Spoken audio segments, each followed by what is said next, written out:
Aussie.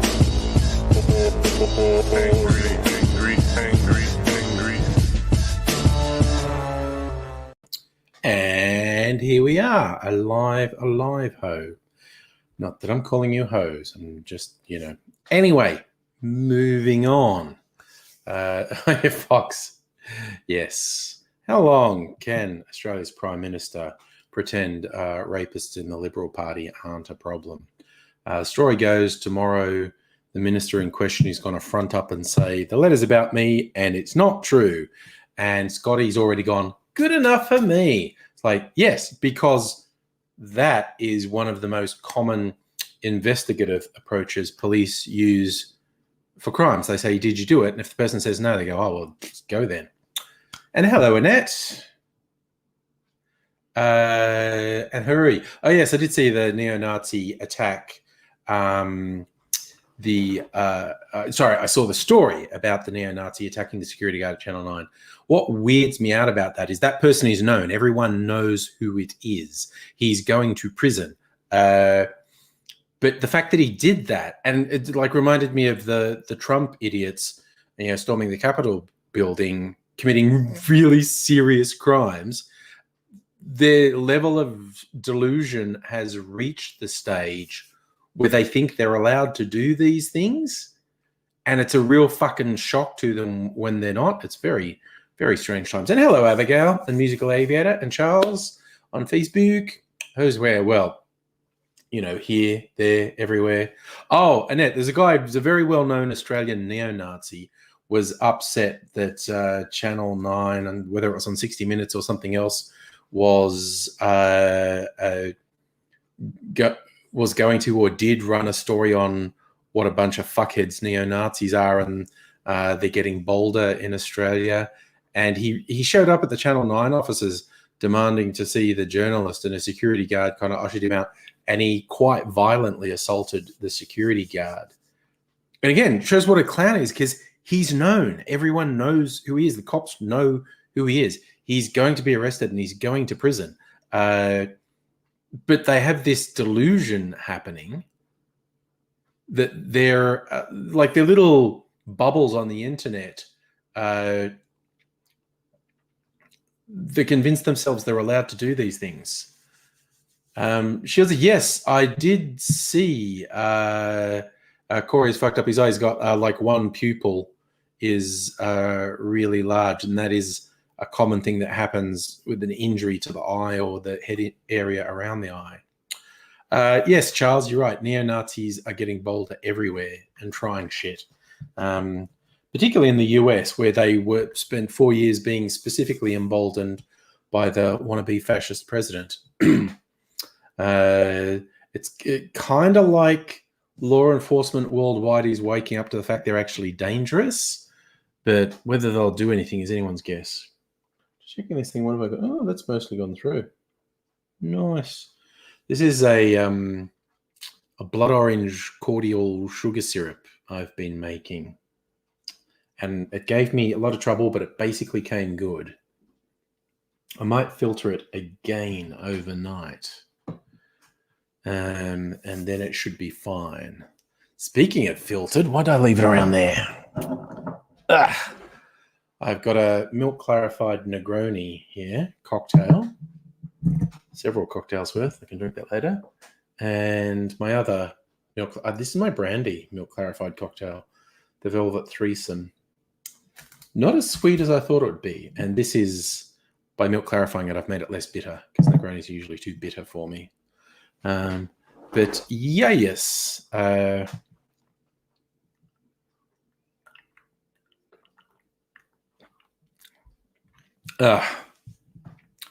Yes, so many things happening. And it wasn't the skull. The skull's too old. The skull must be so fucking frail at the moment.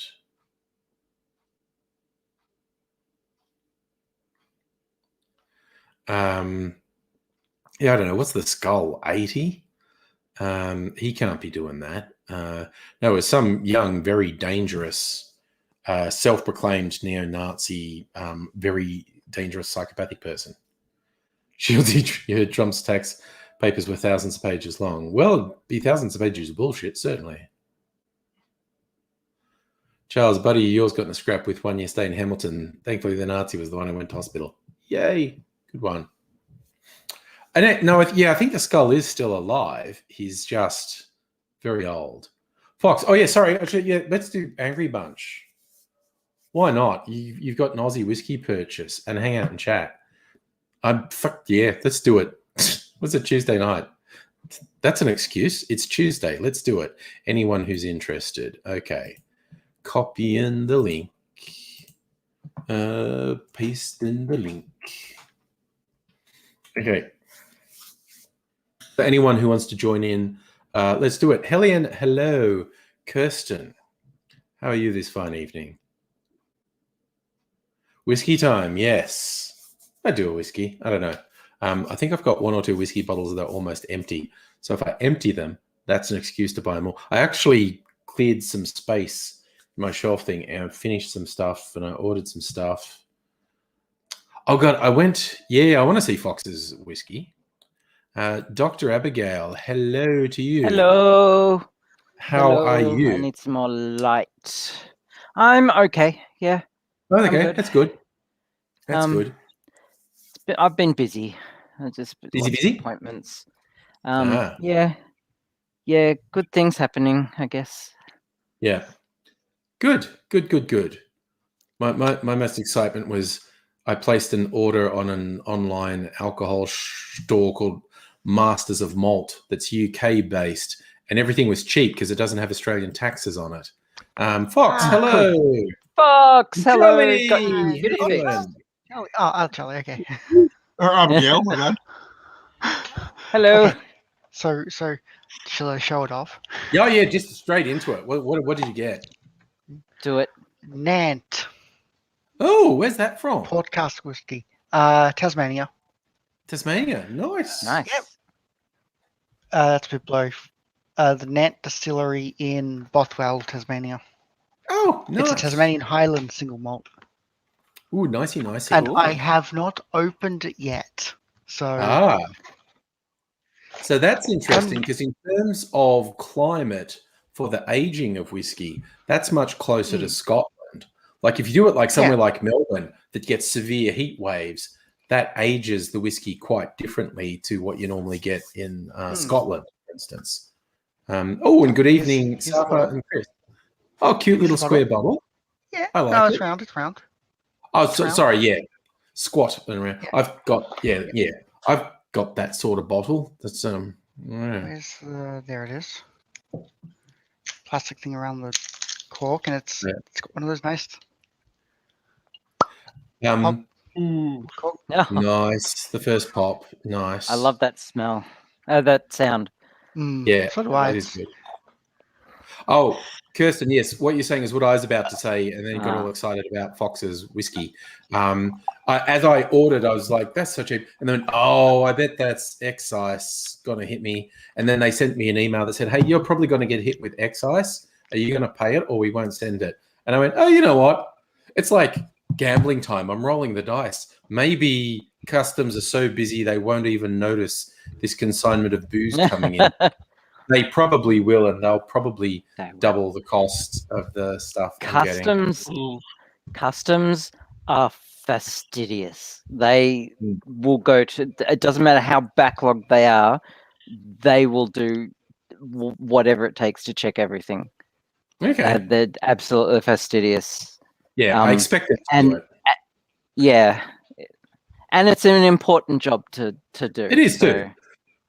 So yeah. Fox verdict. What are you thinking?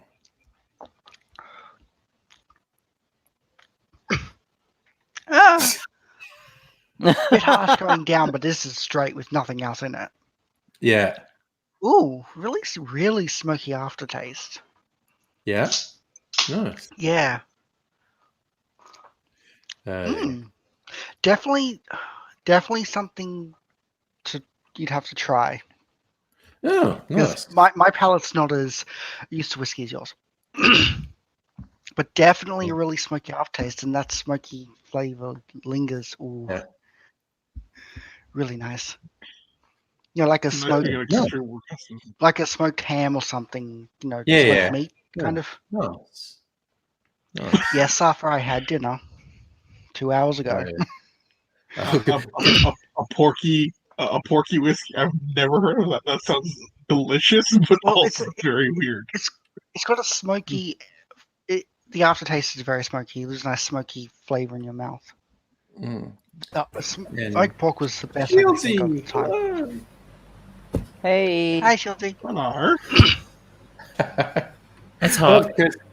Kirsten confirming, no, customs aren't overwhelmed. They're not busy. They get everything. They get all the containers this month. I assume you mean for work and not stuff you were ordering for yourself, although maybe it was stuff for yourself. Ordering container loads these days. But... And of course, Kirsten chimed in on Nant, saying they have a checkered history. Ooh, I'm intrigued what that means. That's like I dark am as well. Mm. Yeah, that's gossip. Yes. Yeah. But this Shields was has been shoe shopping, I think. more expensive than I There can was to there was admit to. 25% off New Balance last week on Tuesday, so I brought some. Nice. And don't ask me how much this bottle cost me. I don't want to admit to it. Oh no! Do it. I think Chris is saying in Baltimore, all the stolen cars get shipped from their customs is crap.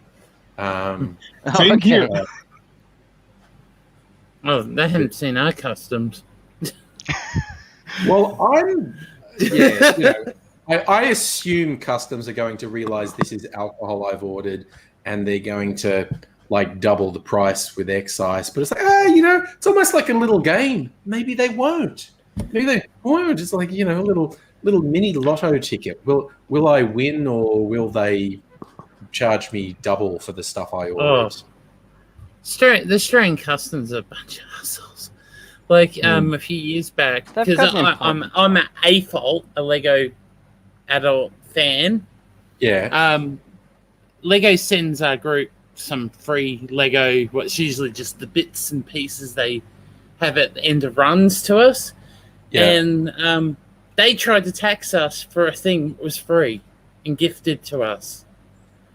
Yeah, they can do that. They can actually do that because they can be pedantic, certainly. I mean, in Australia it's important, but the tax part is the least important part of what they do. It's the getting dangerous shit is the important thing. But and what on ABC News? Sorry, Charlie? I wish our customs were better at getting the dangerous shit. There are so many guns in my country from the States, it's not even funny.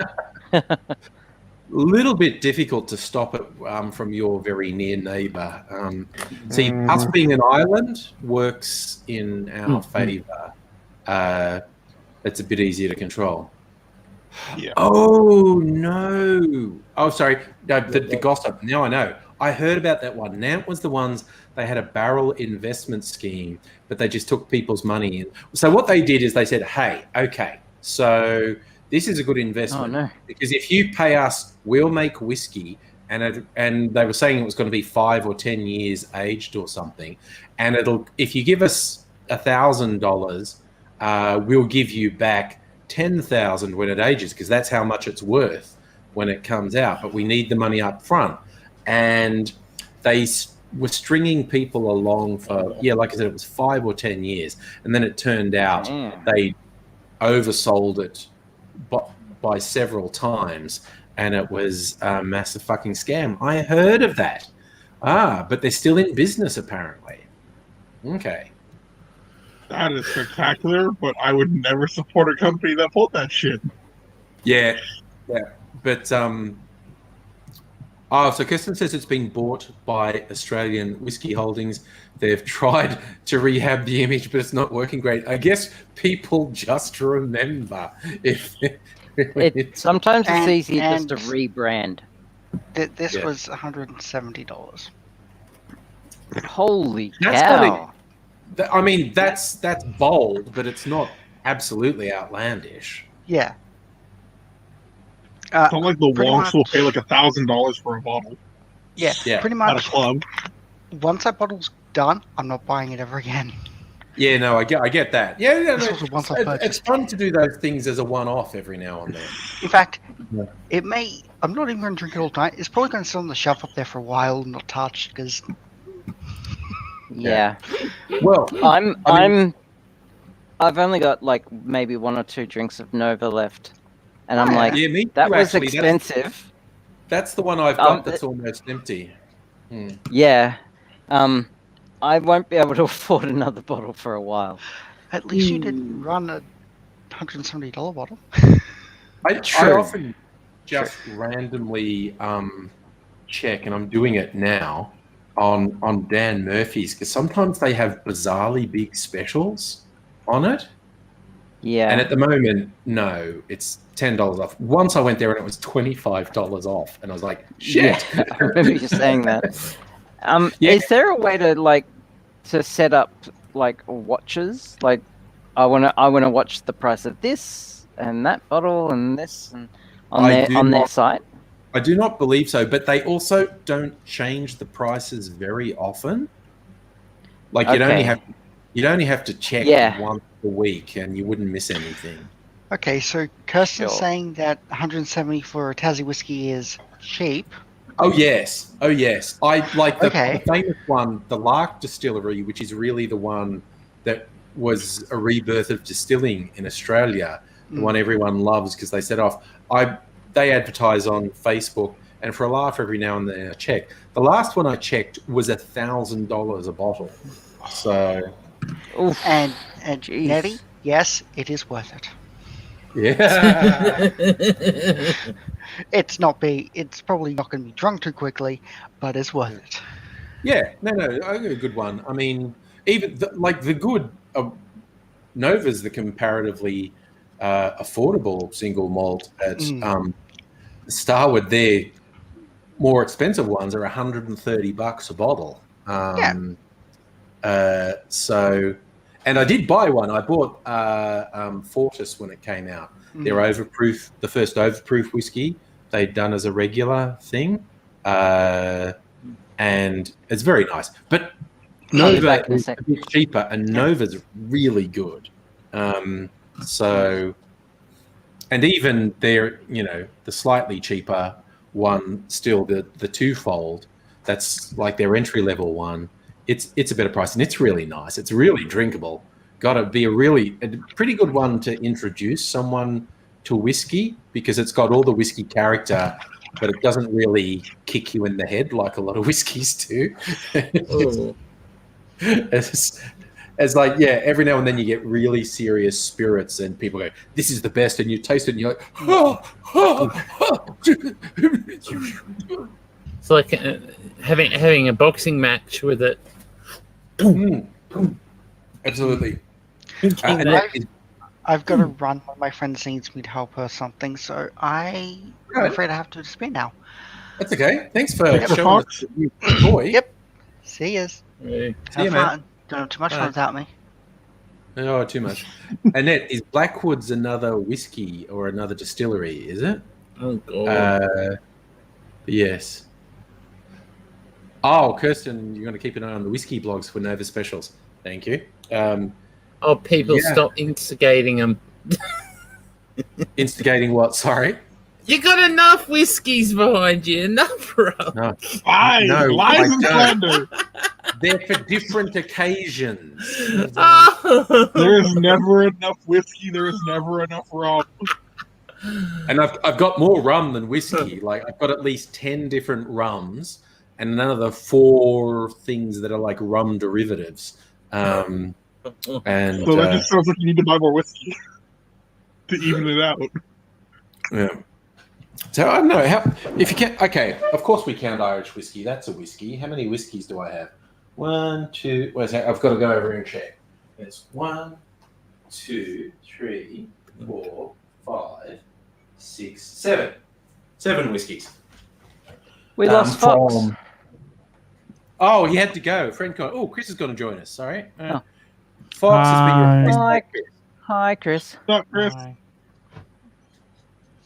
I'm eating enchiladas. You're eating enchiladas. Okay. Yeah. Nice.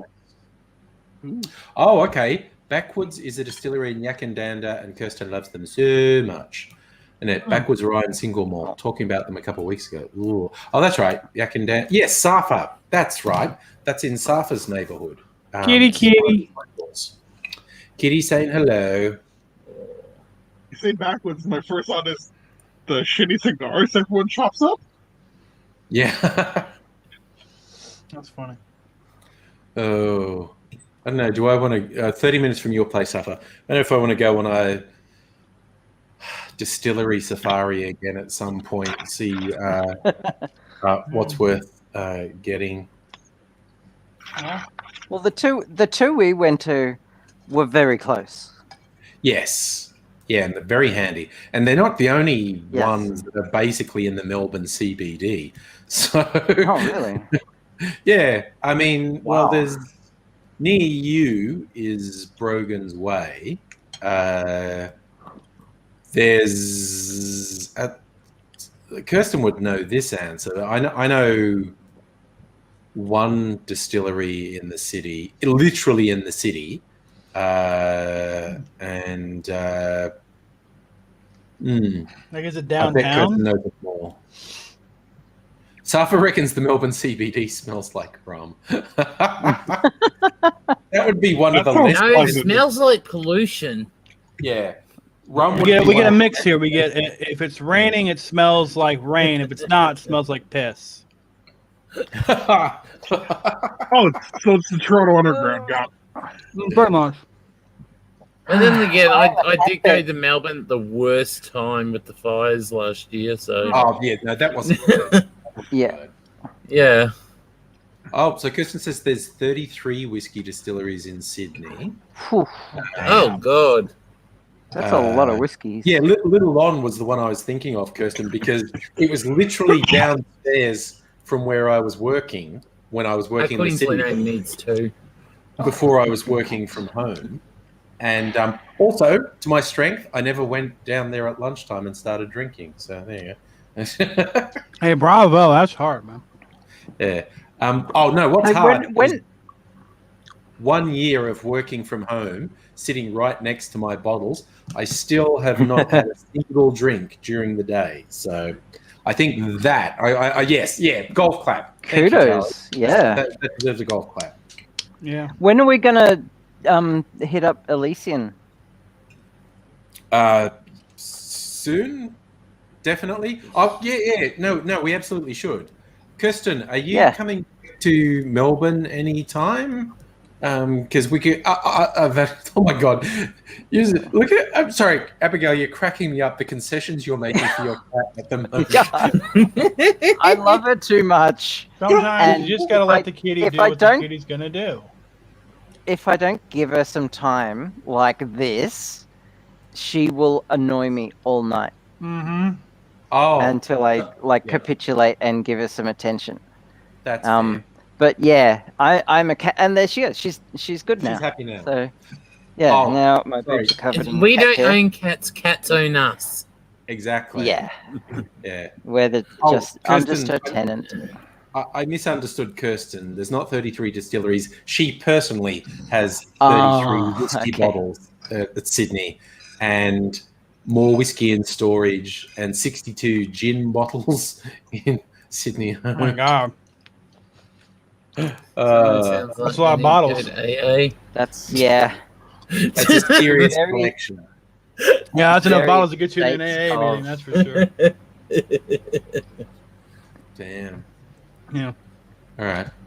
So they Okay. figure out which minister is in trouble with all the allegations? Yeah, I'm not saying his name until he appears in a press conference tomorrow. But everyone's been saying his name online for a couple of days now. Mm-hmm. He of course denies it, but Oh yeah. the idea that that's where, and that's apparently what our prime minister is saying, is going, well, I asked him and he said he didn't do it, so Hey, you know what? That's just like Joe Biden. Which Yeah. one did he do? Oh, like there's 6 or 7, but the worst one was Tara Oh. Reid. Sorry, the accusations against Joe Yeah. Biden. Yeah, no, he's guilty as fuck. Yeah. Oh, actually, you know what's funny is at the beginning of COVID, Chris Cuomo and then his brother, who's the governor of New York, he was doing like puff pieces for him because he's handling COVID so good. Ha ha! Good job, brother. And then now they just found out that actually he sent like a bunch of people to like thousands of people to die in nursing homes in New York City and covered it up. Yeah. And then now at the same yeah. time, it's finally coming out that he's raped somebody. That's Cuomo we're talking about? Yeah, the governor of New York. Yeah, no, he's terrible. He's Yeah, terrible. so it's just like talk about never-ending cycles. Jesus. Yeah. The exact same Yeah. time. So, okay, so Kirsten's coming back in 2 weeks. I don't know Ooh. if you want to do the whiskey bar that weekend or if you're completely booked out, Kirsten, but that could be a Friday night thing, Friday afternoon, evening thing. But yeah, so we'll definitely do that sometime soon, because there's also other places within walking distance of your place that we could drop in to broaden our horizons as well. I'm But yeah, very no. spoilt where I live here for great places to drink cocktails. So Yeah. spoilt. Yep, Charlie disappeared. All right. Sometimes I wish it'd stay like to show you where I live. Right, I'm back. Yes, Annette Charlie's Polly welcome. is so Oh, good. Charlie's back. Hi, I Charlie. have Yeah. Polly. If you've ever been to the cocktail Yeah. lounge, Polly, they have like 2 or 3 pages of absinthe cocktails in their books, in their Yeah. menu, All right. as well as all the others. It's Oh, well, we could do. Yes. Well, you know,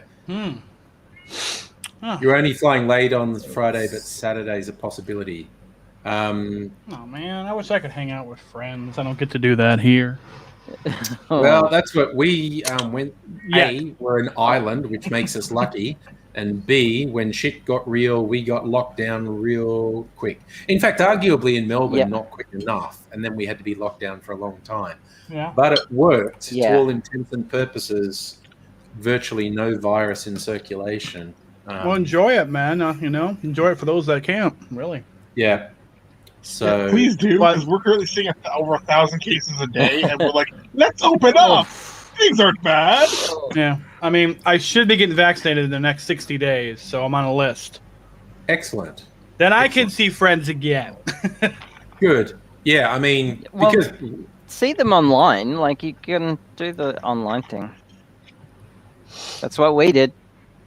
absolutely and that's how these started. Yeah. Yeah. Like about a year ago when it started to get a bit real. And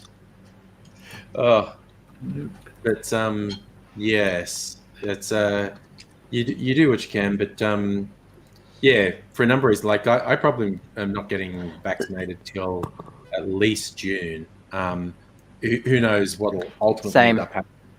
But I'm not particularly high on the list. What are you showing us, Shields? Is this your home? That's my backyard.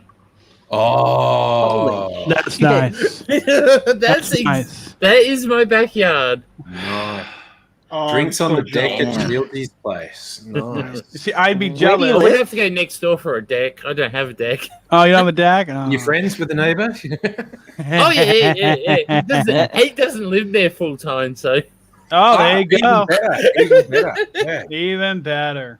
Well, Yeah. I'd be jealous, but I do get to see a mountain every time I walk out my front and door. that is Stradbroke Island straight across. Oh, nice. Oh, that's a whole island cool. over there, huh? That's another called? island. Yeah. What's Oh, your another island island. called? Russell. You're Russell Island. I thought you were on Stradbroke. Okay, you're on Russell. No, I'm Russell. Okay. Kind of Yeah, like no, what no, you no. used to as well. A friend of two friends. See, one guy went to college. He was actually from America. He came out here on exchange and stayed. And because he loved all things, and he ended up meeting this Scottish lass, and they got married, and they actually went to Scotland to get married. And he's at the town where his wife grew up, and he sort of comes out of her house, and he went, "Jesus Christ, there's a castle on the hill." And she looked up and went, "Oh, yeah." Oh, there. And you never said there was a castle. And she said, "I forgot." And how do you forget there's a castle on the hill? Yeah, you know, that reminds me. We went to the coast a couple of years ago to see a family friend, and they have an ocean view out their front window in their kitchen area of the ocean, and they're on top of a hill, and they're just sitting there making food or whatever, and then they go to open the window, and it's just this beautiful view of an ocean, and we're both like, "Oh wow, holy shit, there's an ocean right there." And she's all like, "What?" "Oh yeah, that's there." And then she walked off and kept making food. I was like, "Why? Why? You didn't tell us you're an ocean." Yeah. Yeah, that's like me when people are all like, when I go outside in a clear day, my buddy came over, and not in all places you can see the mountains from your house, but today it was sunny outside. And we walked out the apartment building, and my buddy looked to the left, and he's all like, he did a double take. He's like, "I didn't know you could see Mount St. Helens from your front door." And I'm like, "What?" "Oh, yeah, right there between the tweeds. Sorry about that." So, yeah, I got a pretty cool view from where I live. Yeah, just a couple of Ks over that mountain there is the ocean. Ooh. And when the ocean is up high, I can hear it. That's pretty cool.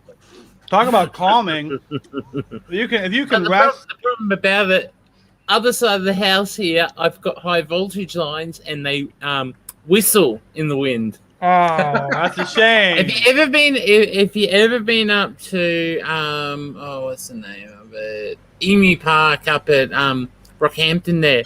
They have the singing ships. It's the exact same noise the singing ships do. So they vibrate and make this at a particular frequency. Yeah, it's very annoying at night when it happens, but wait, who's backstage? To get good wind, it's nice. Hi, Nettie. Hey, Nettie. Hi, Nettie. I can see you properly. Hello. Hello. Ali's Also, all you birthday is people going to come. Ali's. Sorry, Ali's birthday's coming up this year, and I need to think of something to do because she's going to turn 18. She's going to be a grown-up. Ooh. Yep, it's a few months away, and I've got to think Scary. of something. That's scary right there. Very. That happened here last year. The youngest turned 18, so it's all adults in the house now. You either get more stressed or less stressed at that freeing. So what do you reckon I should do? Should I party, going out somewhere? So the thing about that, the 18th is more about them hanging with friends and just like probably getting drunk or whatever.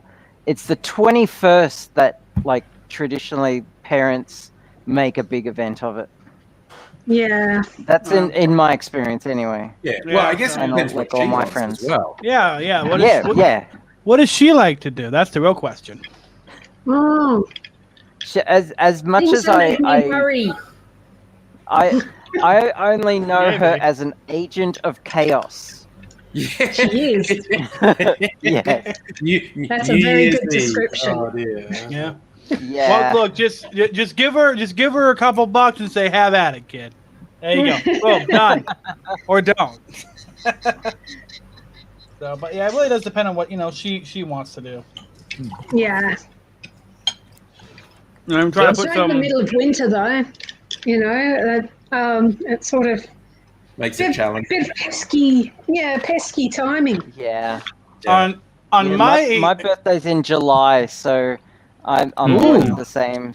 Dead of winter, and stay inside, keep warm. Dead of summer. Oh, you poor thing. Total opposite. Ow, cat. I know when I turned 18, I wanted my family and my friends together. I didn't have that much family. I didn't have that many friends, so they all fit together. But I don't know why, but even though I was turning 18, I still wanted to at least see all of my family members. I don't know why that was, but it was really fantastic. It was a really great time. But that's what I wanted. When I turned 21, I thought, oh, mum and dad are going to take me down to the Waterfront Hotel to have dinner that night. I was so wrong. I did not realize they had planned something, and like all our family and friends were there. And like, Oh wow! This is what a quiet night.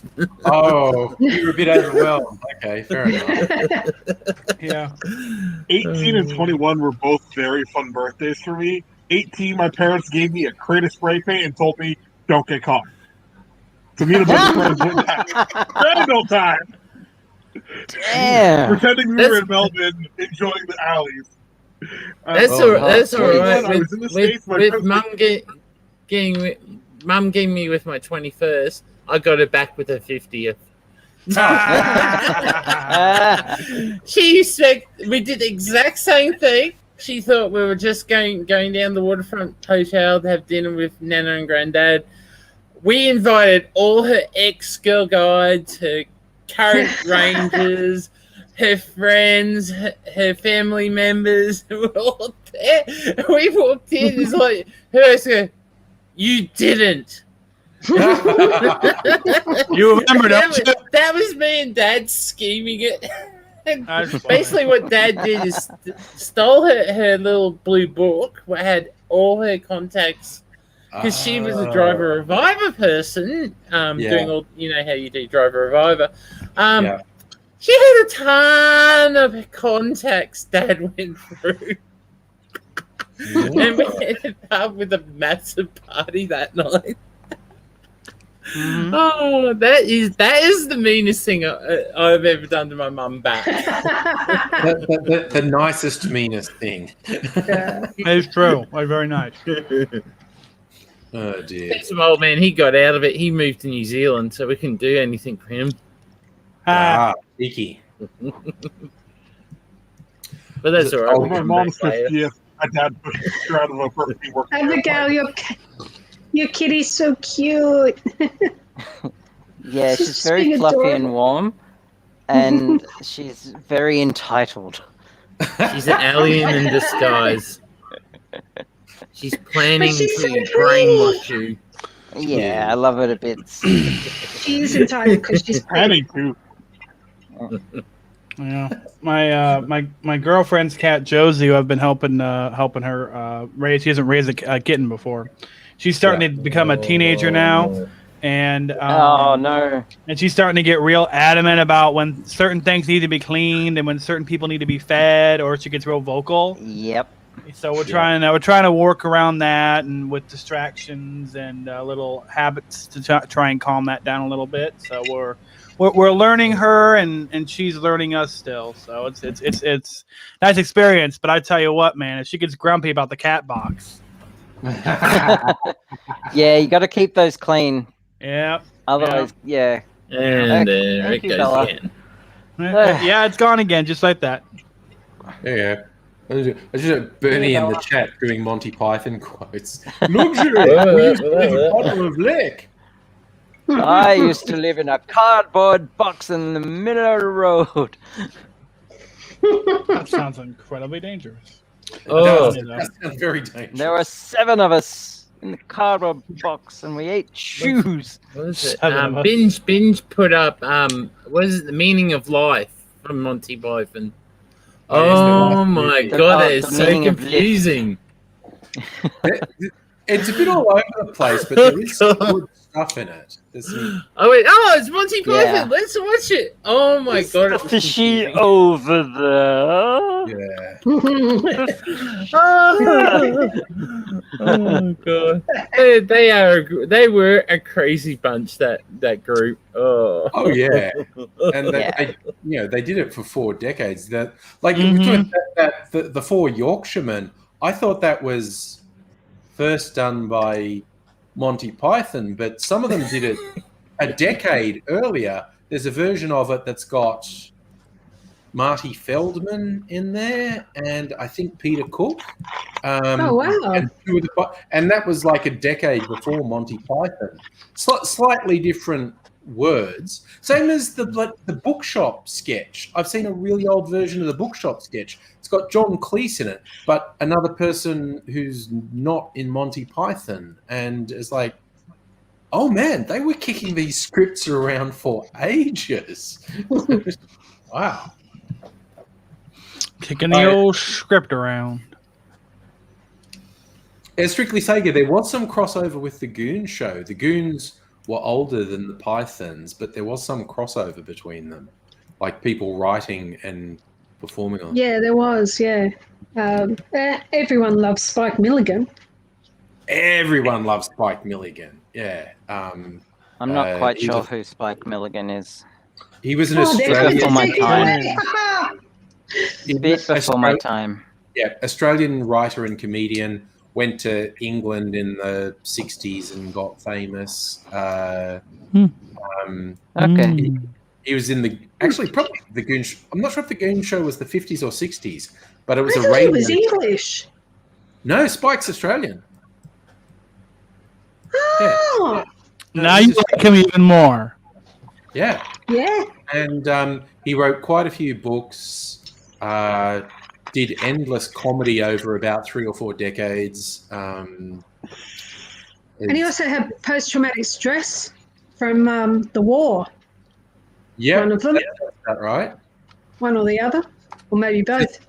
Speaking of the war, the story goes the original Goons was Peter Sellers, Harry Seacombe, and Spike Milligan. And Milligan and Seacombe met during the war.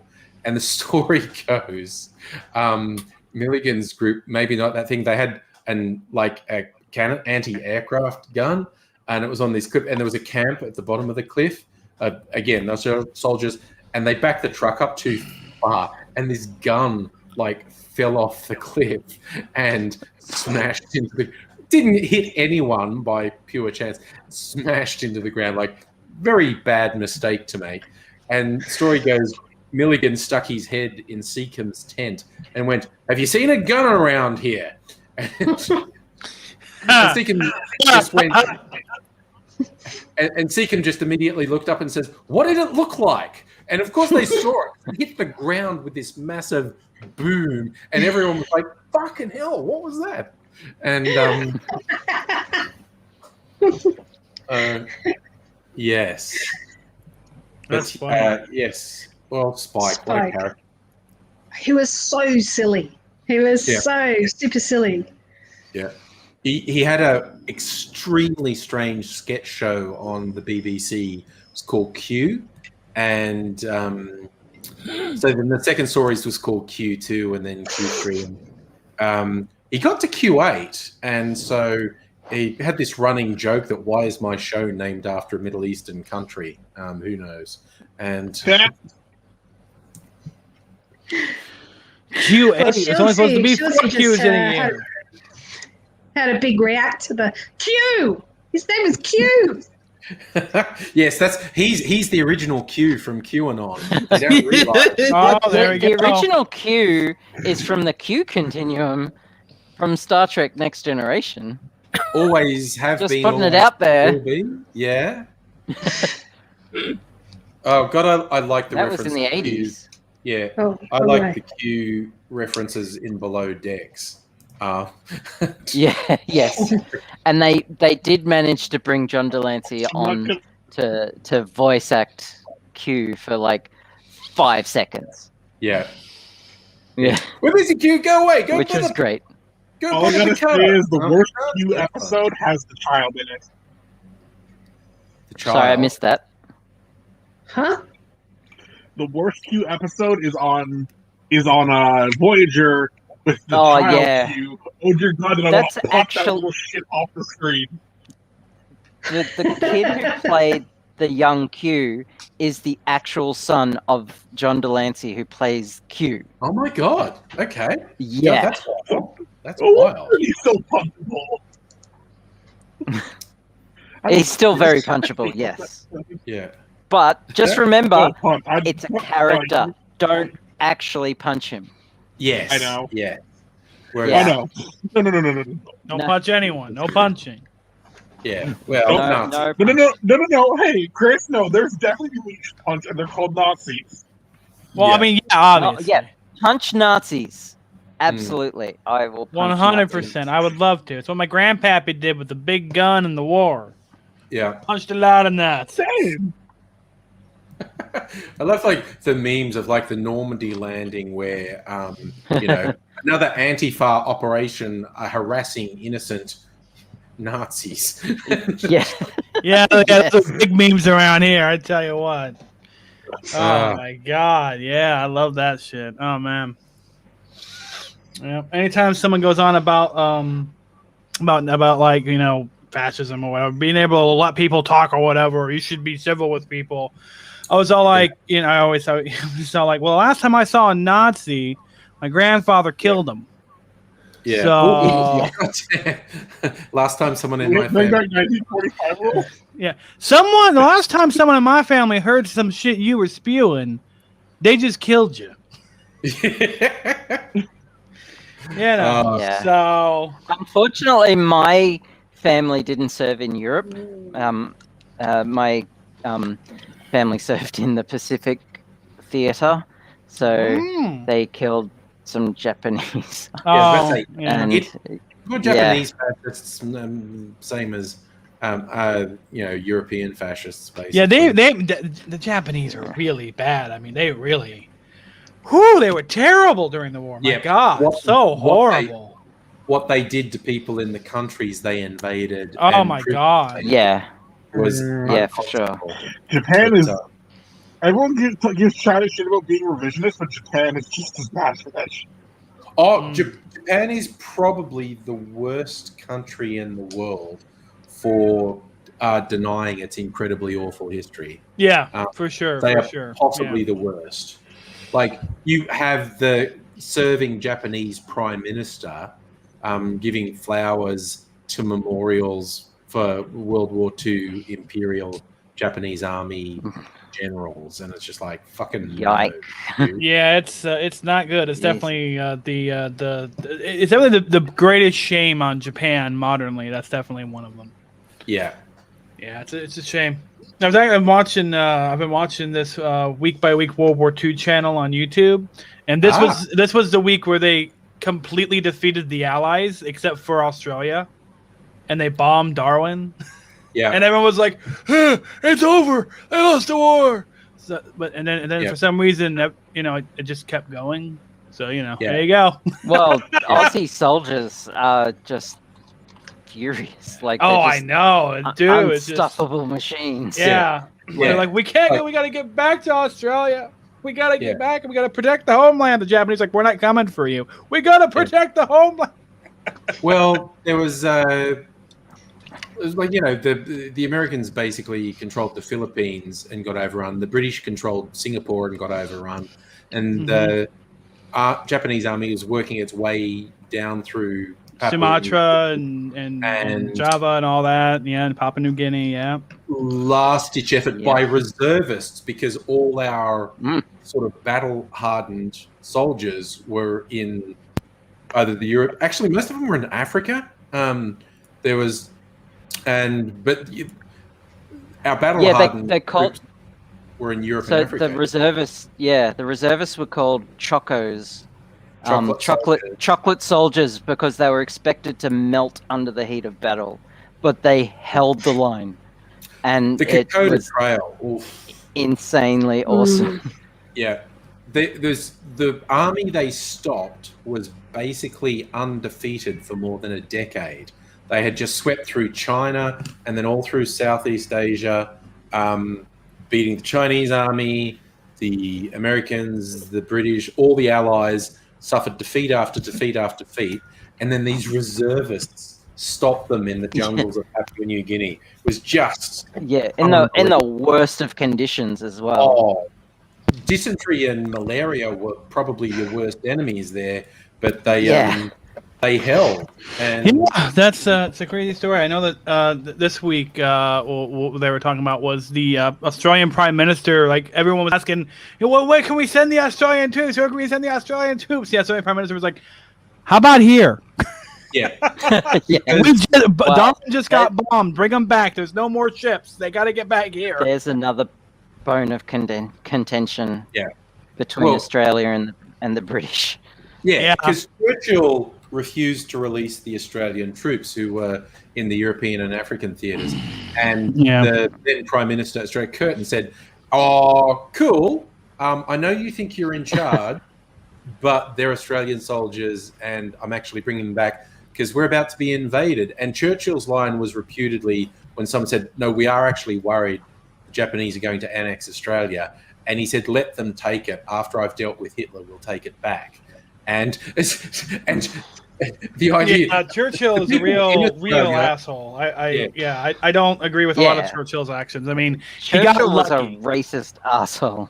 Churchill got lucky with the D-Day and with the Americans helping out and ending back up with D-Day. I mean, any gust of wind, the British would have been destroyed. So I mean, he's very lucky that his gamble paid off. So, the way that he treated the Australians was horrible. I mean, you got the whole, half the world's coming for Australia, and he's like, "Can you guys go to Singapore? It's already been overrun, but you just get back there." It's like, what the fuck? Terrible, idiots. I don't know how they won. Idiots. The turning point was the Kokoda Trail in Papua New Guinea, and then it was like, okay.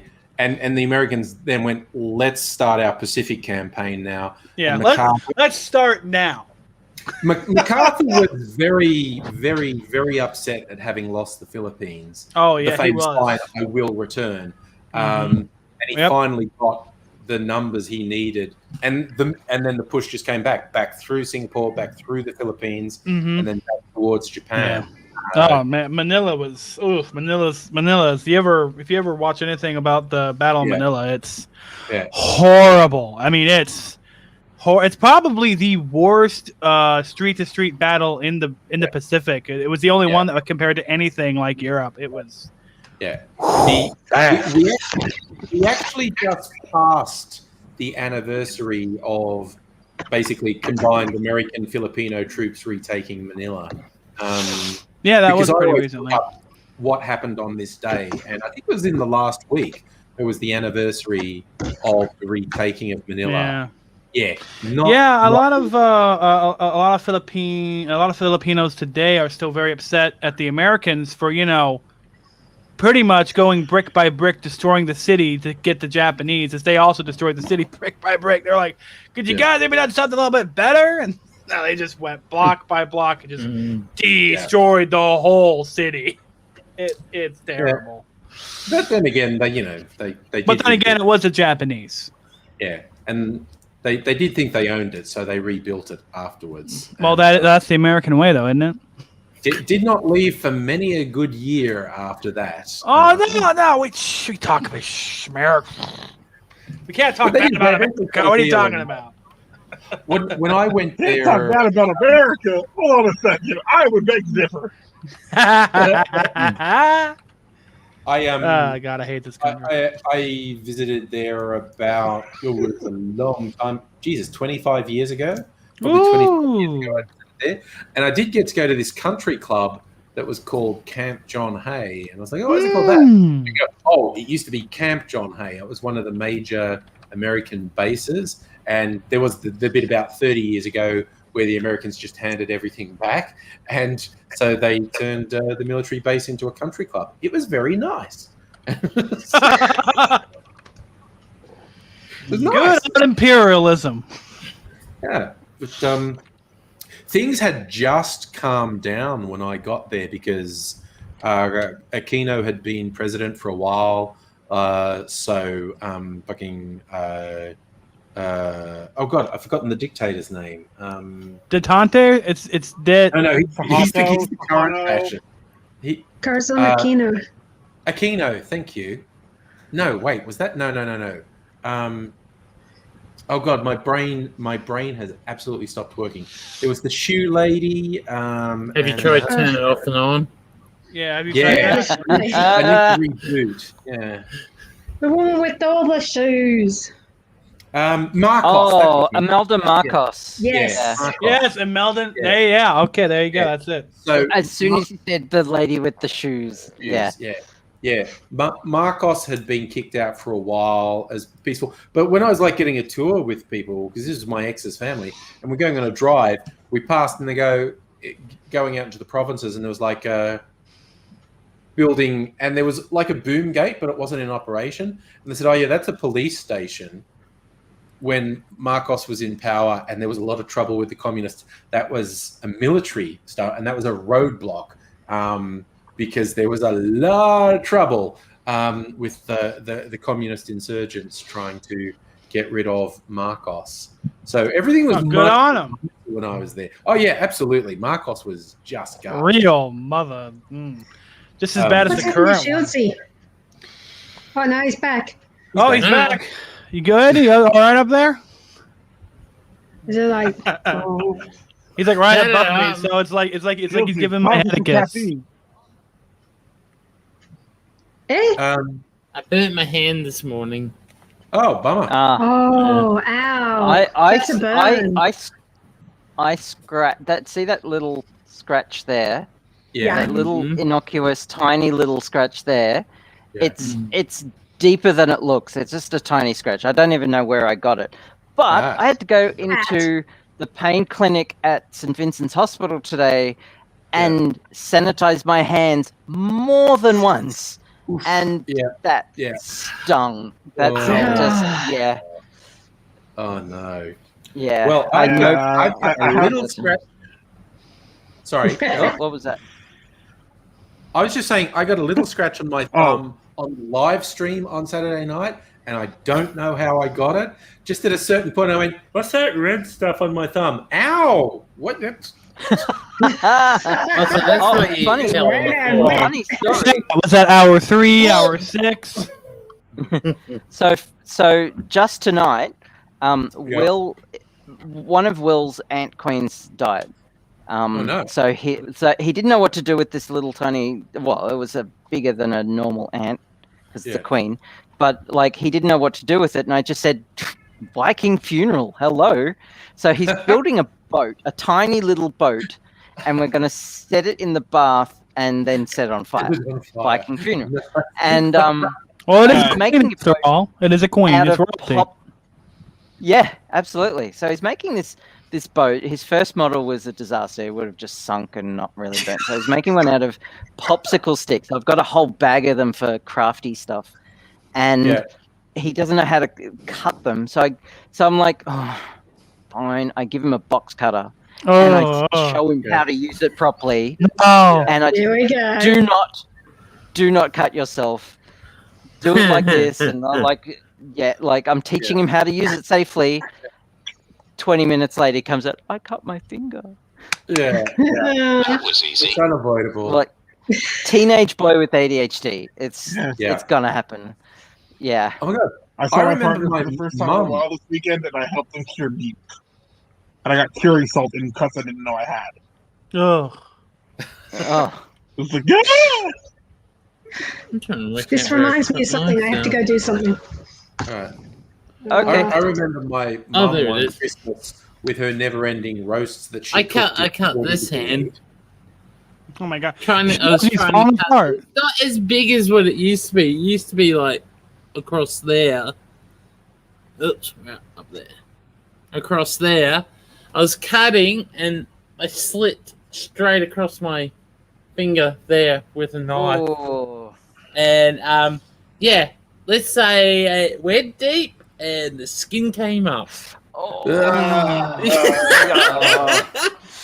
And the funny thing about it, I wrapped it and she came good. Oh, damn. Ugh. I was just saying, I remember my mum on Christmas. That's not as bad. Same hand I burnt now. I've burnt before. Back before I got electric mower, I had a gas power mower. Oh, and God. it wasn't working one day properly, and being a person who's into computers, your natural instincts to check everything. Yeah.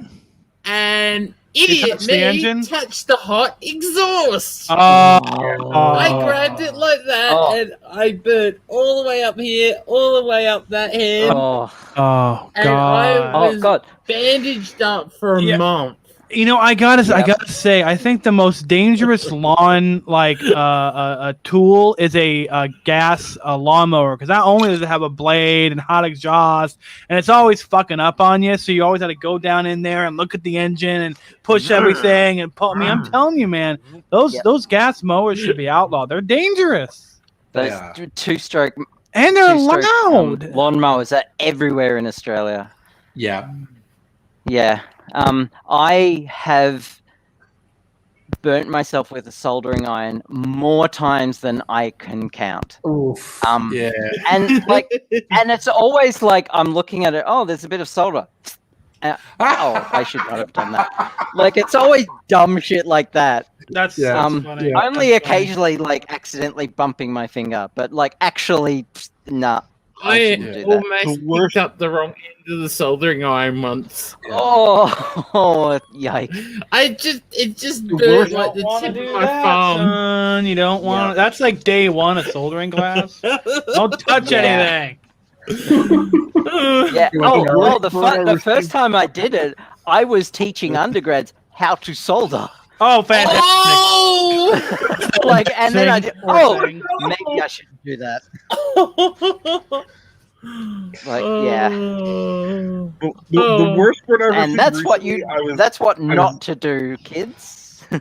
Best way to learn. Yeah. That's all right. The best thing I've done in my lifetime is being stood on the foot by a bull. Oh, God damn. On the what?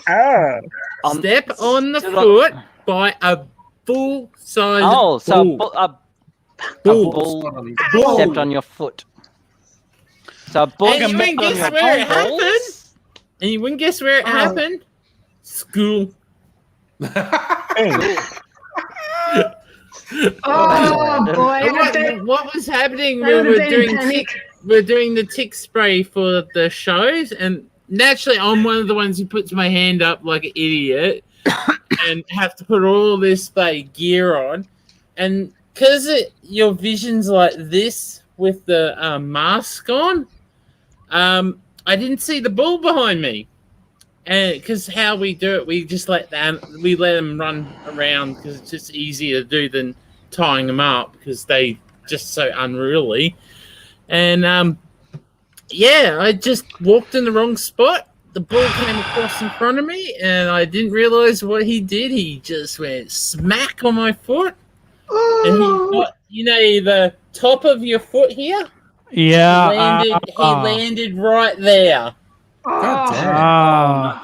Right on the Yeah. arch. Did it get completely crushed? What It happened to your hurt. foot? It hurt. Like. And the how funny did thing your about foot I recover? soldiered on and finished the tick treatment for all the cattle. Oh my god! Mm. How was You're your an foot Aussie not man. completely crushed? Yeah.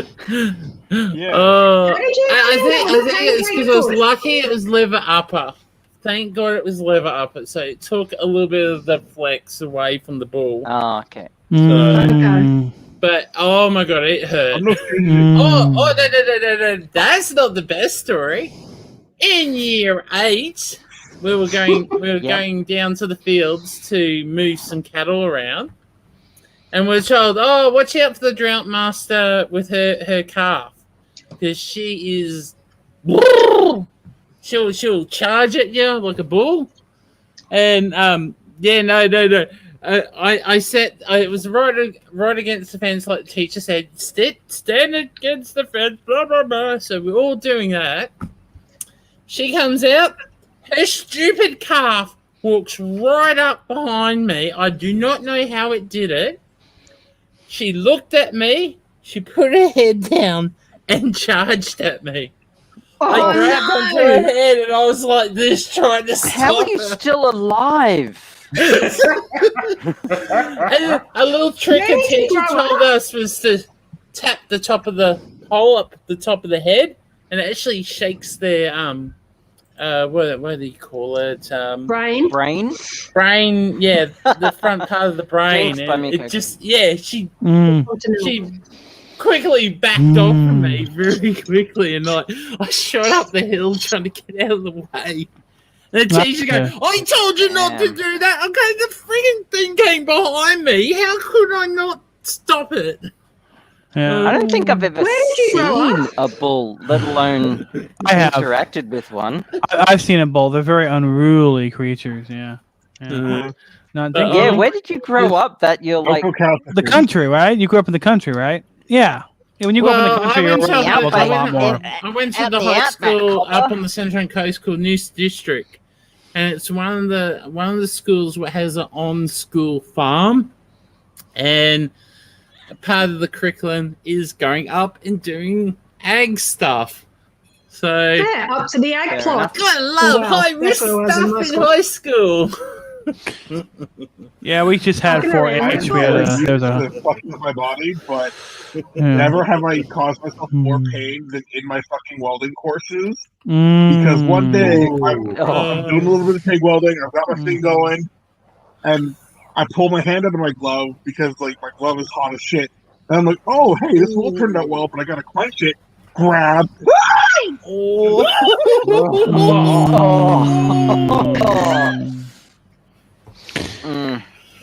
Yeah. You're cringing there, angry. Yeah. I am. All these horrible pain, all these pain stories. So do you mind if I like just one up almost everyone here Oh, that way. and just say that one time I had my penis and scrotum inverted and turned into a vagina. That's right. On purpose. I think probably the worst thing I ever dealt with at work was I've injured my head probably over a dozen times. Because when I was a teenager, I grew about 7 inches in 1 year back in high school. So I hit my head a lot. Geez. But the most recent bad one, the only work-related one, was I was working in this big, giant, huge arena, and one of the cables that goes like 1,000 feet from the camera all the way out to the truck wasn't working. It was dirty, and they had an adapter that connected two long cables together, and something was wrong. So they checked. That was the problem. So we went and we were cleaning that up, and we're under these concrete bleachers, and the corner of them is unfinished hard concrete.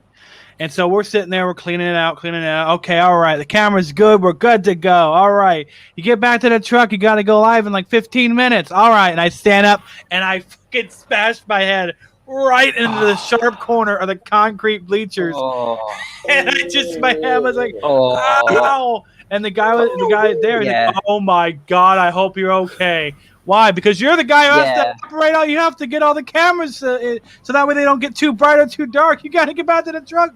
Let's go. So he hauls me out to the first aid site, and he gets in this walkie. He's all like, so the guy that colors all the cameras? Yeah, I'm like, where is he at? He's currently at first aid. Just give him like 5 minutes.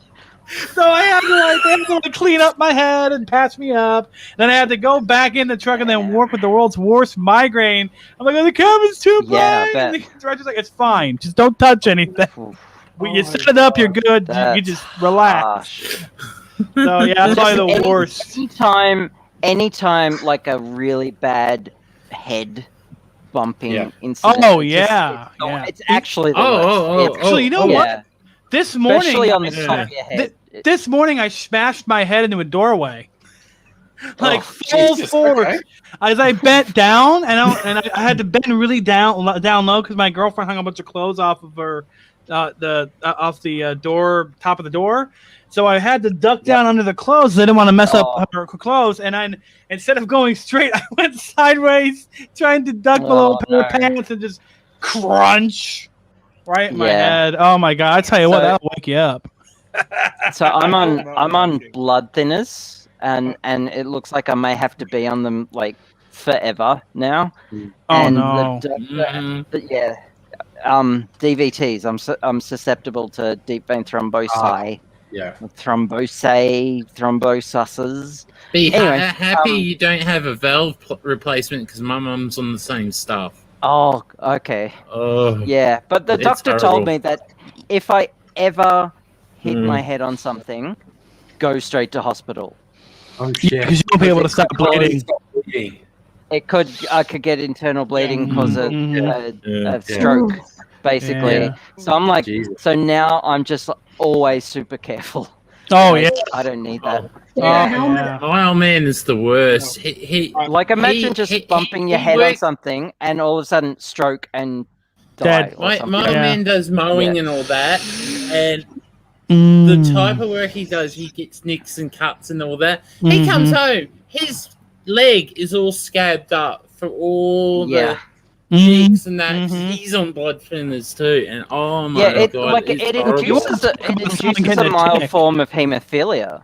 No. Yeah. Oh my god. So yeah. I think the worst head injury I got was I forgot my name for a week, and I hit my head so much people thought I was kidding. And and I literally, when mom went to pick me up, and she's like, "Oh my god, we got to get him again." He hit his head again, and she went to pick me up, and I'm like, "Okay, come here," because I'm like leaning on the front desk to leave, and I'm like, "You need to come here and get me." And she's like, "Why?" She's like, "Well, you're just getting the fucking car." And I said, "Okay." So I went to take a step, and I completely collapsed. So she picked me up, and then they drove me to the doctor and not the ER, because we can never go to the ER if you have a problem. I don't know why. I had healthcare at the time, and so my doctor was just all like, "Why is your arm twitching?" And I'm like, "Huh? My arm's twitching." And my arm's just twitching non-controllably. He's all like, "Chris, look, here's what you need." I'm like, "Who's Chris?" Oh shit! So he like checked my eyes and like gave me some migraine medication and said, "Whatever you do, don't let him fall asleep to tomorrow." Oh my god! So I had to sit in my With chair migraine medication. and That's so bad. and I tell you what, I felt great after that medicine. And then my arm stopped twitching. And then I remembered everyone kept saying my name, Chris. I'm like, okay, great. And then about 6 days later, I went back to school, and they kept calling Whitmer, which is my last name. I'm like, I never responded. So apparently, I missed 3 weeks of school because I forgot my last name for the rest of the month. It was fucking horrible. Oh my god! Yeah, it was so that's terrible. Wow. Yeah, I think that was probably the fifth one in a row. Who hits their head I'm with really that? aware of Like, like how bad this head injuries can be. I've had a lot of them.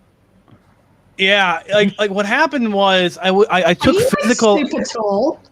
Oh yeah, I am. I'm like almost 7 foot tall. I'm 6'5", 6'6". Ah, okay, Yeah, that makes that'd be sense. right, yeah. What happened was Yeah, everything just made sense all of a sudden. I grew 7 inches in a year. So what happened is so people were playing softball in the gym and they were pitching softball real fast to each other, and no one told me that they were doing that. And I came out of a doorway, and the softball hit me directly in the head. And then there was volleyball happening on the floor below. We were in the track, and then someone missed a volleyball hit, and it went up and smashed me in the head. And then we were playing backgammon, and the backgammon racket slipped out of my hand and smacked me in the face. And then I walked into a glass case. And then this is the worst one, is they were playing basketball, and I didn't know they were playing basketball at the hoop I was walking under, and the basketball slammed me in the head because they were trying to do a trick shot. That's the one where I forgot my name. This all happened in like 3 months. Jesus. So my doctor said, no more physical education. That's all right. Good either times. year 8 or year 9, we're playing baseball. First time I ever played baseball in my lifetime. I played softball, but the teachers go, keep your eye on the ball, Adam, keep your eye on the ball. The ball came at me. And your eye was on it. It knocked me. damn. It knocked me for a 6. Oh my lord. Yeah. I was hurt I like tell you a what, mother. I got out of the school that day. I Yeah. ended up had to go up to the hospital and get X-rays and everything. So Yeah. You can imagine how annoying my parents were. They were all like, really? It was a volleyball? Come on, Chris. I'm like, Volleyball are hard. they are. Oh, it's a kitty. Kitty's Kitty. Wow, your kitty can get around. It was Your up there. your the kitty other looks day. like my This is kitty. like- That is actually That's really what I'm saying. disturbing. That is disturbing. It's, Say hi it's to like the people. Kitty's gone between windows. Kitty was in that window and is now in that. Yep. Get your butt out of my face. You two could practice something really diabolical, like Abigail, you could have your cat down there, and then Nettie, you could like throw your cat up there, and then Abigail could go woo, and absolutely mess with us. Yeah. Yeah. That Yeah, would be great. time when we forget about your Well- cats, then you do it. That's funny. So, Chris, That's a have good you ever plan. have you ever had lost- a concussion from falling over? Oh yeah. Oh, all the It's like you're time. real high up, so your center of gravity is all fucked up, and you Oh, I Right? tell you what. Oh yeah, this one time I tripped down a flight of stairs. That was really bad. That really hurt. I mean, they made this Ow. out of metal, which I didn't understand. Like, who makes stairs out of metal? Come on. God, that hurt. Yeah. Fair enough. Fair enough. Yeah. Oh, Yeah, I fell up I them. had a friend Not who, them. Sorry, I fell up them. I forgot. It's a little hazy. I had a friend of mine, this lovely sort of hippie rover friend back in the early 90s. And we'd all discovered rollerblading. So we're all rollerblading around in this Oh no. in this car park. No. And Dave starts rollerblading backwards and, very cleverly smacks himself into a concrete pylon and then smacks his head into the ground, into the concrete. Oh. Jeez Louise. And he Oh was my out God. cold for a while. And we called the ambulance, and the ambulance people came, and the ambulance men said, "What day is it?" And we all said, "He has no idea." Anyway, even when he has got a brain. And but so they asked him who the The prime next minister time was someone and asks stuff me like that, next time someone Oh, asks man. me what day it is, I'm just gonna say, "Oh, the one ending in Y." Yeah. Just to see their reaction. Man. Oh We god. were like, it was Probably not early a good idea. 90s. It was the recession we had to have. None Yeah, of us had yeah. jobs, but we had rollerblades for Christmas. Oh God. And I think probably the worst, the worst head injury that I ever dealt with a friend is we came back from the pet shop and there was a seesaw at the elementary school, and I had a new bird that was in a box and I needed to get it home. Herb. But I set the box down for a minute and I watched that because the bird had fallen asleep. And I was watching my really short friend who was about 5'5", my really tall friend, taller than me, 6'8", on a seesaw meant for children 4 feet tall. So Oh.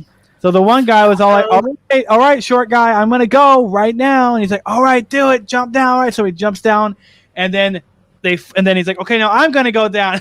He goes down, and oh my God, the centrifugal force just slammed him backwards and then back forwards, and he smashed his head clear open with the little handle that you're supposed to hold. Like it went into his fucking skull, and then he fell back. I'm like, oh, he's dead. He has to be fucking dead. We thought he died. So I had to call the ambulance, and like 5 ambuli show up, and of course, and then I'm holding my bird, and my bird starts squawking because it's hearing all the commotion, and I'm like, oh no, not the poor bird! Oh my God! So they had to pick him up, and we didn't know if he was okay or not because he was out. He didn't wake up, but he was still breathing. Oh my God, it was terrifying. I got the bird out, went to the hospital. Turns out he was gonna be okay, but Jesus Christ! This day, the poor guy's got a big dent in the front of his head. Oh, Jesus. Yeah. I grew up mountain biking, and there was a lot of falls that happened, but there are a couple that stand out. There was the time that I was training for a 12-hour solo race, and this is the crash that I fucked up my knee on, but I lost 3 days and had to have chunks of helmet removed from my skull. Well, at least you were wearing a Oh. helmet. Yeah. Oh yeah, I crashed doing about 70k an hour Yeah. down a Oh, hill. The worst bicycle accident I ever had. I was a little child, and I took a turn too much, and I banked way to the side. And what happened was I impacted the ground, but what impacted the ground wasn't my head; it was my helmet, and then my leg after that. So I got back to the house, and then I took the helmet off, and just my leg was all scratched up. And I had knee pads and elbow pads and everything. And I was a safety first kind of kid. And they took the helmet. My dad took the helmet off me. So like, thank God you wore a helmet, like I said. And there was just the helmet was cracked in half, and the side of the helmet had this big chunk like sanded down. Oh my God! So yeah, so helmet saved my fucking life. Yep. Wow. You sound like you need to be wrapped up in cotton wool. I take things much slower these days. Yeah. Yeah, I've seen various things like motorcycle riders after they've come off a bike and an enormous part of the helmet is worn down. And their leathers are like worn. They've got really thick leathers and like Kevlar leathers, and it's worn about 75% of the way through. And you go, you would have had no skin on your arms. Yep. If you'd Well, been riding. I've seen no, you'd be dead. I've seen a collection of images from emergency rooms of open face helmet injuries from bike riders, from bikies, and it's nightmare fuel. Those are not helmets. Period. You know those cable barriers they put on the highways? Yeah. They're killers for bikies. They kill motorcycle riders. Oh my Lord. My mother told me the story back when they were back over in New Zealand. How many men come into the hospital after hitting those? 90% of the times they don't survive. It's just, it's horrendous. Those things should be banned. They're so deadly. Is it just bike riders? Is it just bike riders? Because like I've seen footage of those barriers and cars just kind of just scrape along them, and I'd imagine if you're on a bike you'd get cut in half or something. What barriers are we talking about? Lethal. Just guardrails or no cables. No. So they're like cables. I know what you're talking about. They put in the middle of a dual carriageway.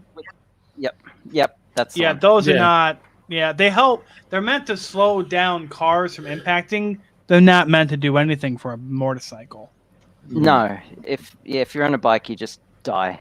Yeah, my aunt who's like that's the reason why you don't go up North Queensland, because bulk of the highway up there is cable barriers. Yeah, my aunt who's in her 50s keeps dating different bikers, and none of them want to wear hats. None of them want to wear helmets.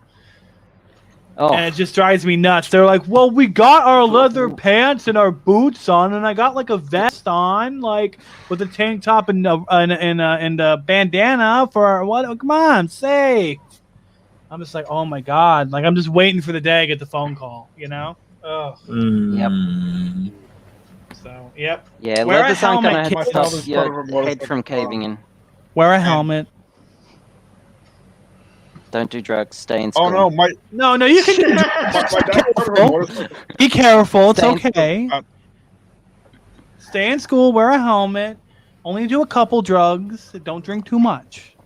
Don't do school. Stay in drugs. There you go. Not that. Yep. That's not what I meant.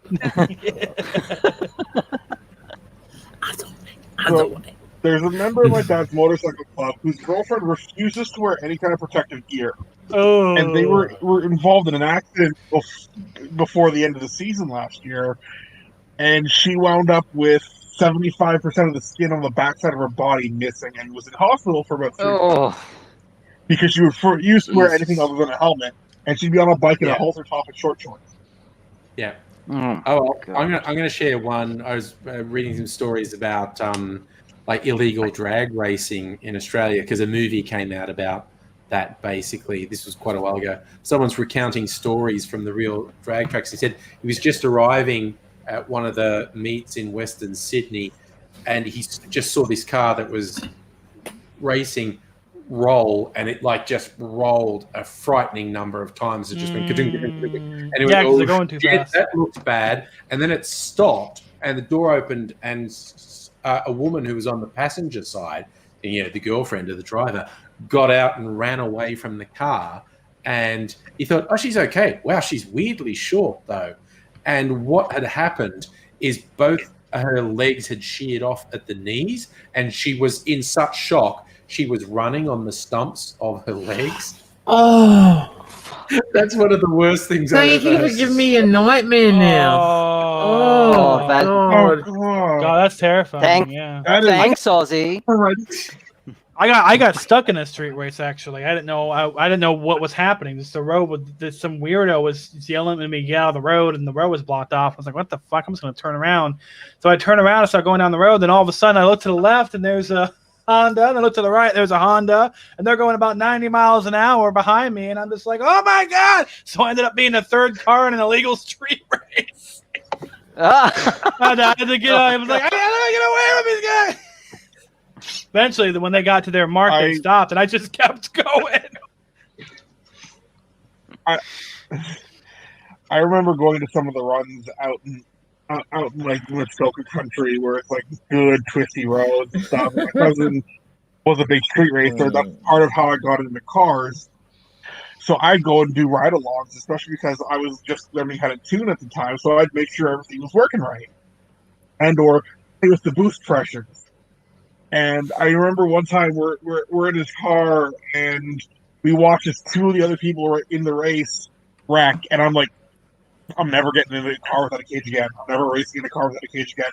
So I just watched fucking and just X the fuck out. Nissan just kind of go together, and they both went into a tree. Oh, hasn't hit a tree. You're breaking up there, Charlie. Oh shit, my Wi-Fi's going down. Oh no. Basically, don't do racing in cars without roll cage, because I watched the car shear the back half of itself off. Oh, Jesus. Yeah, I had years ago in Alabama. I had a buddy take me. He was a street racer, and he took me for he took me for a drive, and he's all like, "Don't worry, it's got a roll cage, it'll be fine." And, wow. Okay. Yeah, and it was it was the car that the Brian O'Connor from Fast and Furious drives. He had that car, the Skyline. One of the Skyline cars. Nice. It was look. I didn't know if it was the exact same one, but same model. I don't think it had the same kind of engine. But I tell you what, man. I never had as much fun going about 120 in my life, but I tell you what, that was fun. Wouldn't do it again. That was over 20 years ago. I wouldn't do it again. Yeah. So I was about to ask if Kirsten was still totally in the do chat. it again. She replied to my on a Kirsten racetrack. replied to my drag strip story with all caps. Why did you tell that story? I was going to ask you, Kirsten. Because he's a sadist? What do you think's best from the Starwood range comparing Fortis and Solero? Which of those two do you think is for a moment there, Angry, I thought you were going to say what is best in life, and everyone's just hanging on Kirsten saying to crush your enemies, to see them driven before you, and to hear the lamentation, of the women. Speaking of best in life, I just noticed Grasshopper. Hey, Grasshopper. Hi, Grasshopper. Okay, that should be much better now. That was coming through my speakers for some weird reason. Hi.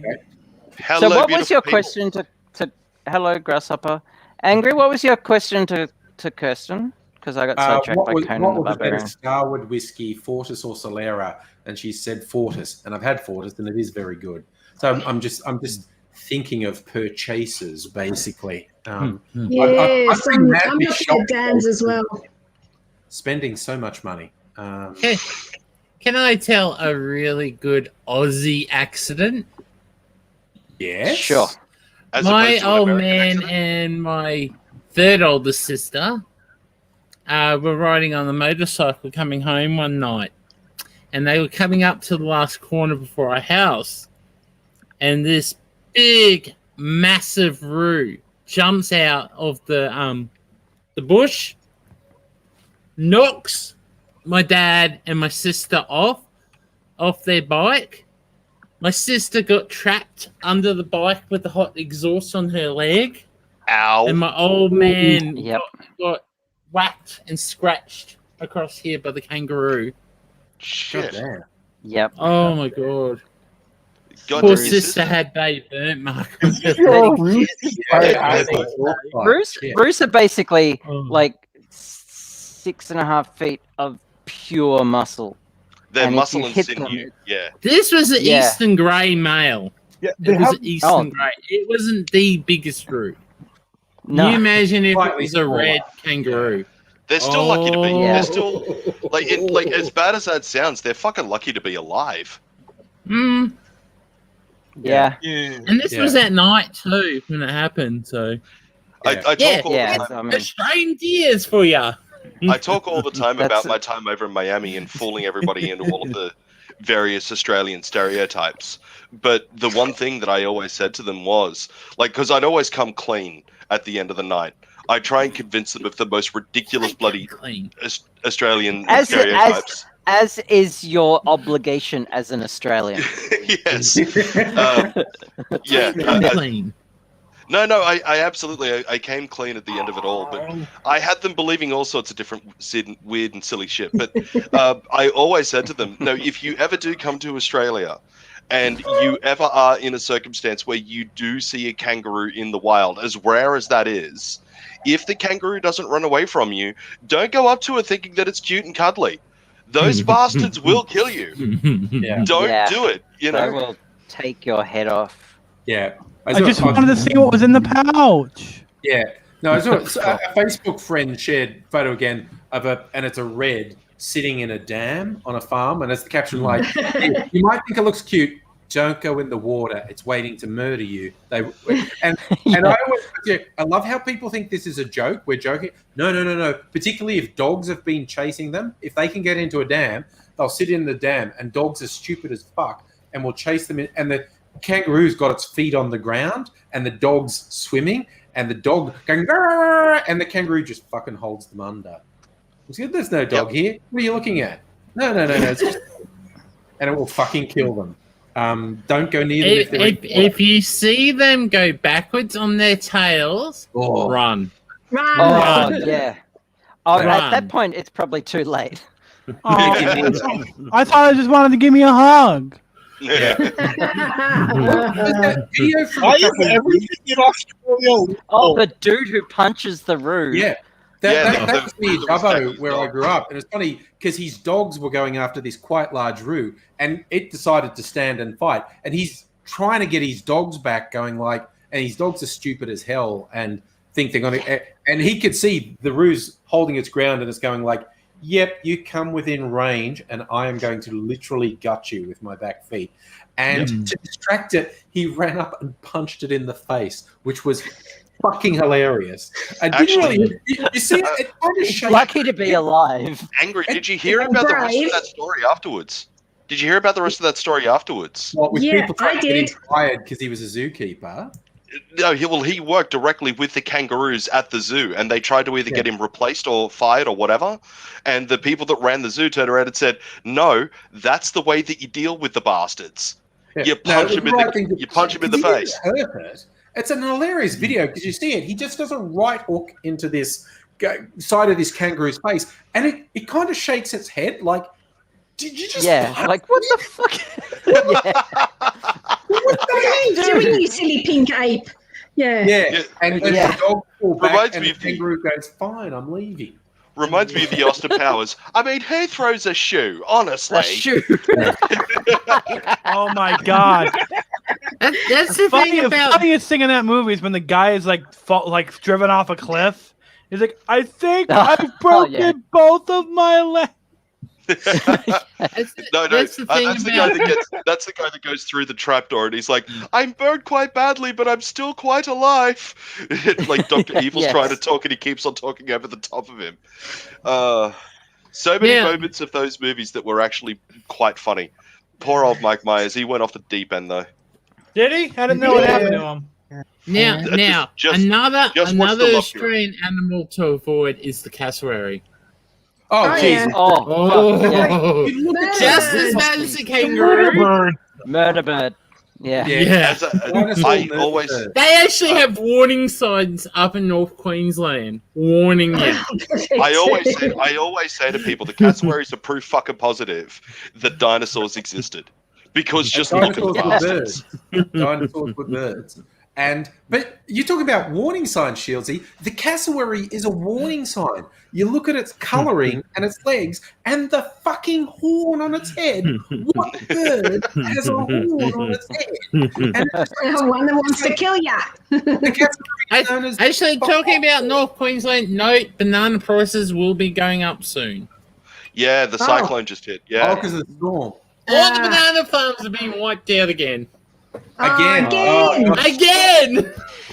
So 75 bananas, bucks to $100 a bunch for bananas. Yeah. That happened. Wait for it. 10 years ago, that I happened. feel glad that I don't like bananas now. Yeah. Oh.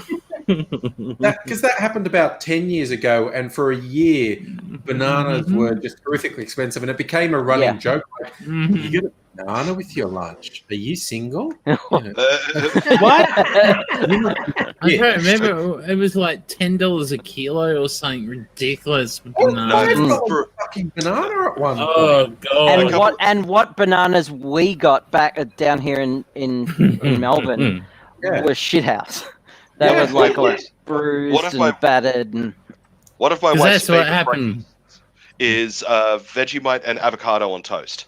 It's quite delicious.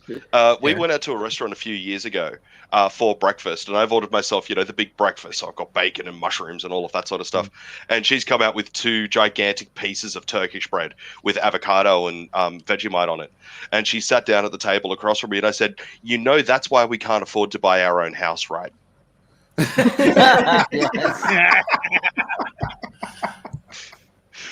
For Chris and Charlie especially, there was a politician over here when talked to about the housing crisis, because property prices over here, just like over in the States, are fucking ridiculous.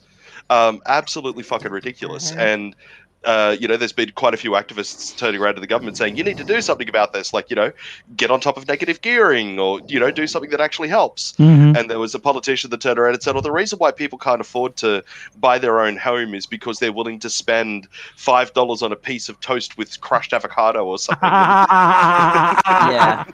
First off, I remember that avocado. Second off, fuck him.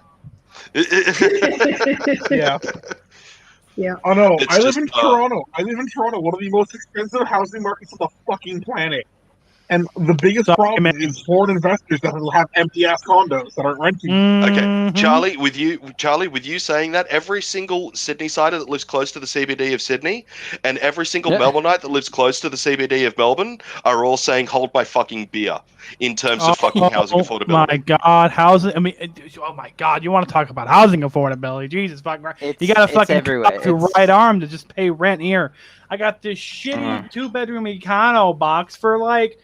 Fucking, when I first moved here, this apartment was $600 a month. A month. Now it's $1,400 a month. They didn't do anything. Jeez. Average rent in Toronto is currently $2,200 a month. Well, that's Canadian. Holy shit. Right? Canadian dollars. I gotta convert that. Okay, $220. That's a lot more in Melbourne. Sydney, I will take your challenge on housing affordability. Okay. I will fucking take it. I wouldn't take that bet. $220 a week here. Yes, it's about the same. It's about the same. I'm just going to cut across you all, and I just want to say hello. I like to say hello when someone new comes into the chat. Frosty hello. on Fire in Twitch. Hello and greetings from Germany. G'day. You are not our only visitor from Germany. Although I think we have semi-regulars from Germany as well. So greetings. And anyway, we were talking about housing affordability and how it doesn't exist. Instead, they're all coming to play Queensland, making our play house prices go up. I remember a couple of years ago reading something about the German government actually does something to stay on top of housing prices over there to stop it from becoming ridiculous. Yes, they do. Yeah, they have a policy in place. I don't remember what it is, but yes, they do have something in place for that. Stuff got so out of control here in Portland with rental prices is that in Oregon, I live in Washington, just across the river, so it doesn't do jack shit for me. I mean, it kind of helps hover the prices, but they actually instituted rent control. New York City, I don't believe, has rent control. At least not to the level that we do. So now they can only raise rent by 10% every certain amount of time, which if the place is, you know, $2,000 a month to rent or $3,000 a month to rent, you know, that's still, they'll jack it up a whole hell of a lot, even with that allotment. So if you're paying $1,600 a month, there's roughly 4 weeks in a month. So that translates to about $400 a week. There's that's before utilities. Yeah, there's a friend of mine that lives in a place called Ultimo, which is like a hop, skip, and a jump away from the CBD of Sydney. They are in a 2-bedroom shoebox of a place. Same. It's like a 2-level thing, and down the bottom is their lounge room, their kitchen, and this tiny little room that is their bathroom, shower, and laundry combined. And then you go up the stairs, and there's 2 bedrooms, and that's it. It is $3,000. They are paying $690 a week. Okay, that's all right. Yeah, that's how much it is for the. I live in downtown Vancouver, so I live downtown. I live downtown, the second city, but that's about how much stuff is in downtown Portland proper. If you just go a little bit south of me, so yeah, about the same. I'm lucky. This is. They have a lot of trouble here with neighbors and cops and stuff. So this particular building is cheaper than the rest of the neighborhood around it. So in June, I'm gonna have to move to a different neighborhood probably if I want to keep living around in this city. Right. I may have to move out of the city to the city north of here to a double suburb. Charlie, you wanted to ask me something? Yeah, I did. So I just did I just checked. Sydney edges out Toronto by a margin of 2.2 on the scale of income versus housing prices. Toronto scores a 9.9. Sydney scores an 11. Vancouver comes in with like a 13 point whatever. And then it's Hong Kong with 20 points. Like 25. Seattle's really expensive. Seattle's more expensive than the Portland area. So. Man. Seattle's even worse. Yeah, we got to do something. Like, who was the politician who, like, when told about like housing affordability, and like he said, he was prompted like we should like not crash the market, but like drastically reduce housing prices, and his response was literally.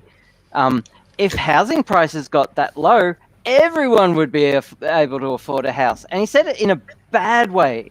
Like, like it's not that bad thing. Yeah, wow, that's terrible. What they need to do is remove every single tax incentive to own multiple properties.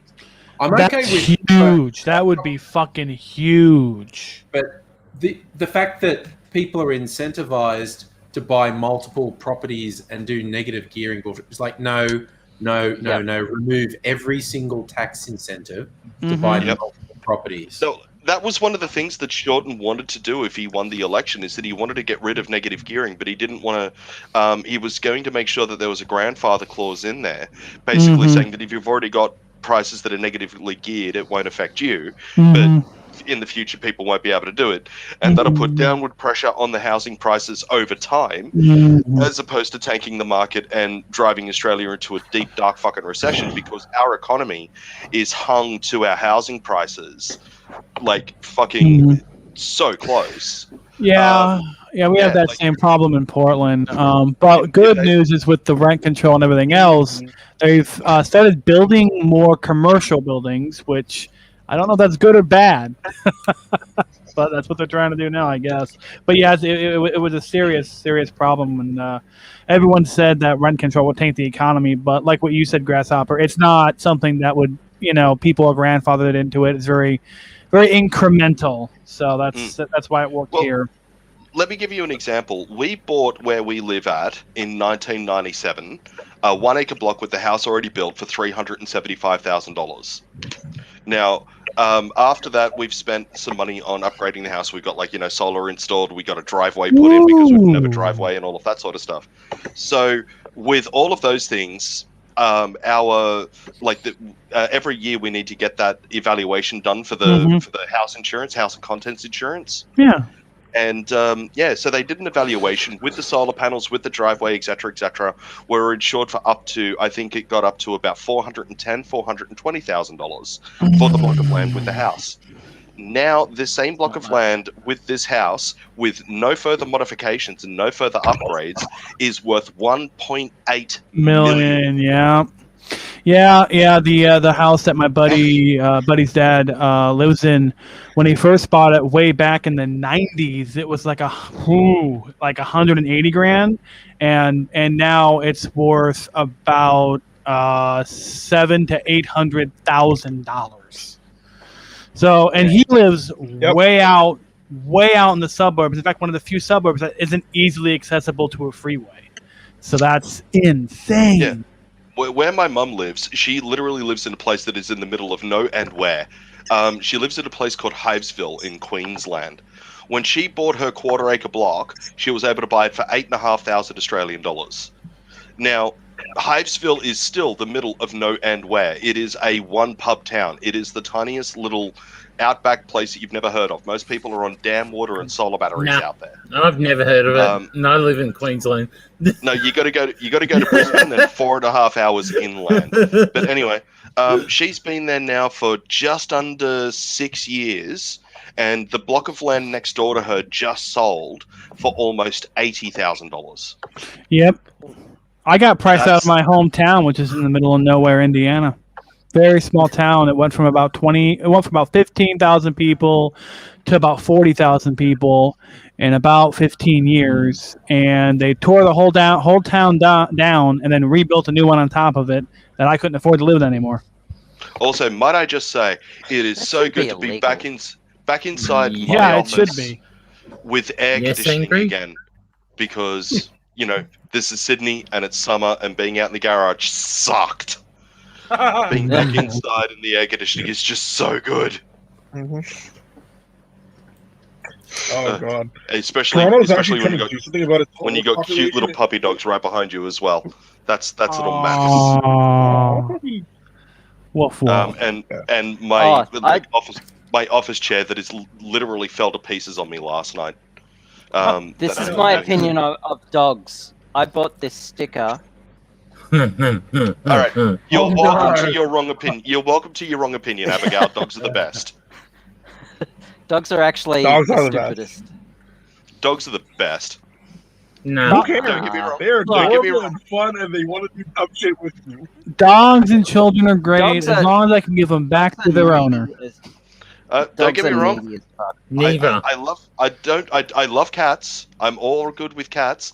I cannot do kitty litter. That's why we don't have cats here.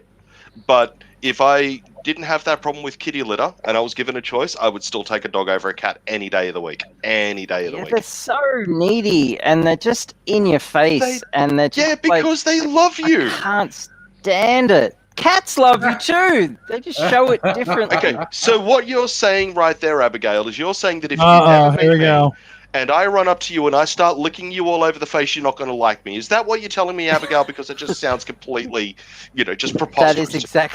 That is exactly what I'm telling you. My brother What happened to you, Abigail? You used to be cool.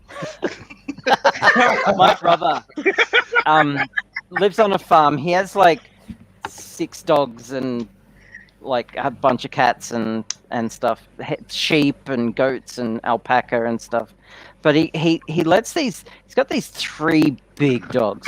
They're not like Great Dane size, but they're pretty decently sized dogs. They're pretty big. I think they've got some pit bull in them or something like that.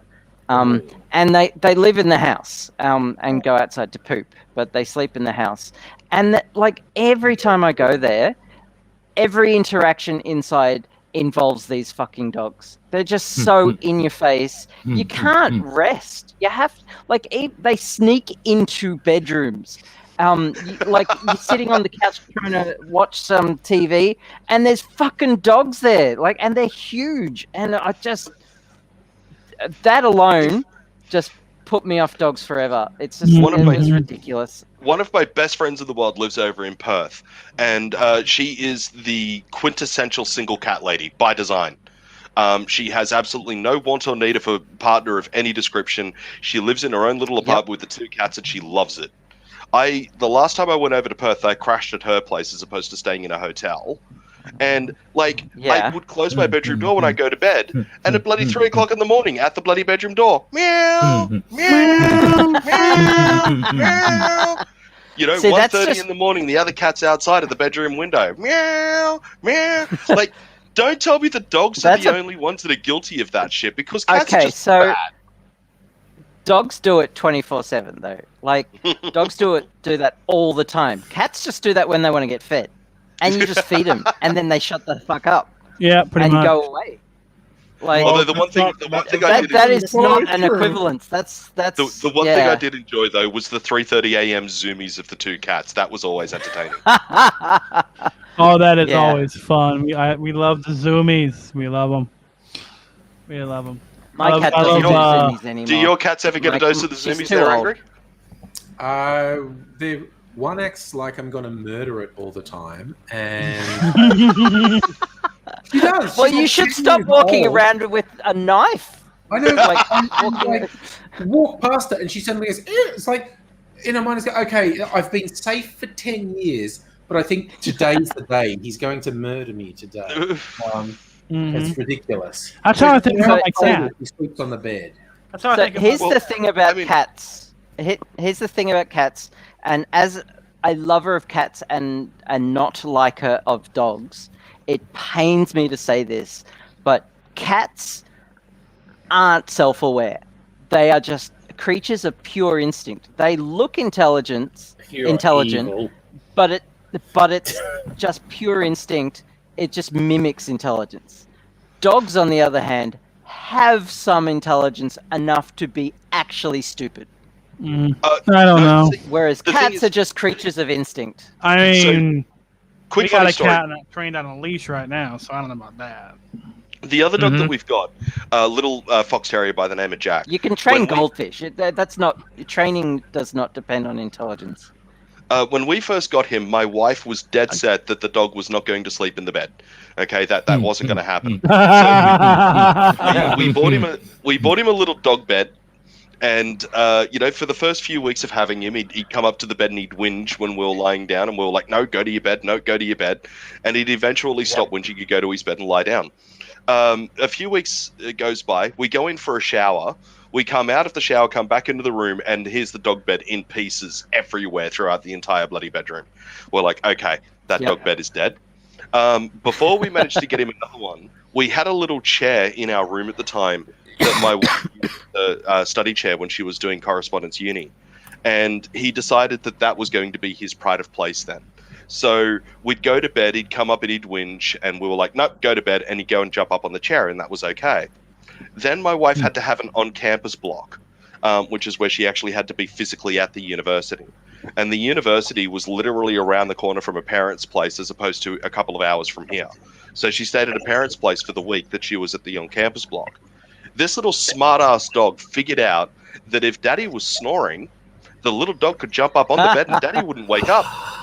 So I started waking up every night with the dog next to me, every morning with the dog next to me. And I've told Eleanor about all of this, and she was just like, oh, the little cunning bastard, When I get home, we'll train him out of that. I'm like, yep, I'm sure we will. So she comes home, and sure enough, he hears me snoring. You okay, Nettie? Oh, I think that went down the wrong way or something. You right, Nettie? Yep. So he figured out that I was snoring. He tried to jump up into bed, but he woke Eleanor up. So Eleanor was kind of like, no, get out of bed, go back over to your spot type thing. That lasted She wakes up at the drop of a hat. Yeah, she did. That lasted for about a week, and then the little bastard figured out that if he jumped up at the bottom of Mum's feet, where her feet weren't actually touching the end of the bed, that wouldn't wake Mum up. Dad was already dead to the world and snoring like a freight train, so that was fine. And then Eleanor and I started waking up with Jack in between us. So now it's just Eleanor Eleanor gets into bed. She just looks at Jack and she's like, "Come on, then." So dogs are intelligent in their own way. That Yeah, would make is your dog- like late night taps on the shoulder a bit awkward. Is your dog a poodle? No, he's a. So the black one is a fox terrier. The white one is a Maltese. Maltese, that's the one. Little Mine's a ankle biter. Maltese. Does exactly, would do exactly the same thing. No, the Maltese is a They're rescue, baby. and the Maltese is a rescue, and we got to be really careful with him because he will bite strangers in a heartbeat. He was very badly mistreated by his previous owners, so got to be very, very careful with him. But Jack, on the other hand, he loves everyone. When they first walk in, he's going to bark at you, and then he'll come up and sniff you, run away, bark at you, run up and sniff you, run away, bark at you, come back and sniff at you, right up until the point that you sit down. The moment that you sit down, you has a lap, he's going to sit in your lap and try and lick your face. So annoying. That's adorable. Yeah, Maltese are my partner, demanding, but at the same time, they're very standoffish. Sorry, It's They funny, Charlie, want what things were on you their going to say? terms and no one else's. Sorry, what were you going to say, Charlie? my partner and his husband had two cats, Gavin and Shadow. Shadow was an unconscionable bitch who tried to kill me at every chance she got because she knew I was allergic. He hated me for and like he'd like meow at me for food. I'd go fill her bowl and then he'd like knock the bowl over and like he's a bitch. Gavin, on the other hand, was a dog in a cat's body. He'd play fetch, he'd roll over, he'd do tricks, he'd let me give him a bath. He didn't give a fuck. He just wanted love. He just wanted you to pay attention to him and give him love and pet him. And like, if you were like scratching through his fur, giving him like a deep conditioning with a cat shampoo, would purr and just like, yes, I am the king. I am amazing. You have got 35 years to stop that, you know. It's like that with some cats. No, it's really funny. The guy that I grew up with, when I went over to visit him last year, he's got two Siamese, or recently, sorry, I should say, just got himself two Siamese cats, brother and sister. And these things don't like strangers. People come over, they either ignore them or they swipe at them if they come too close.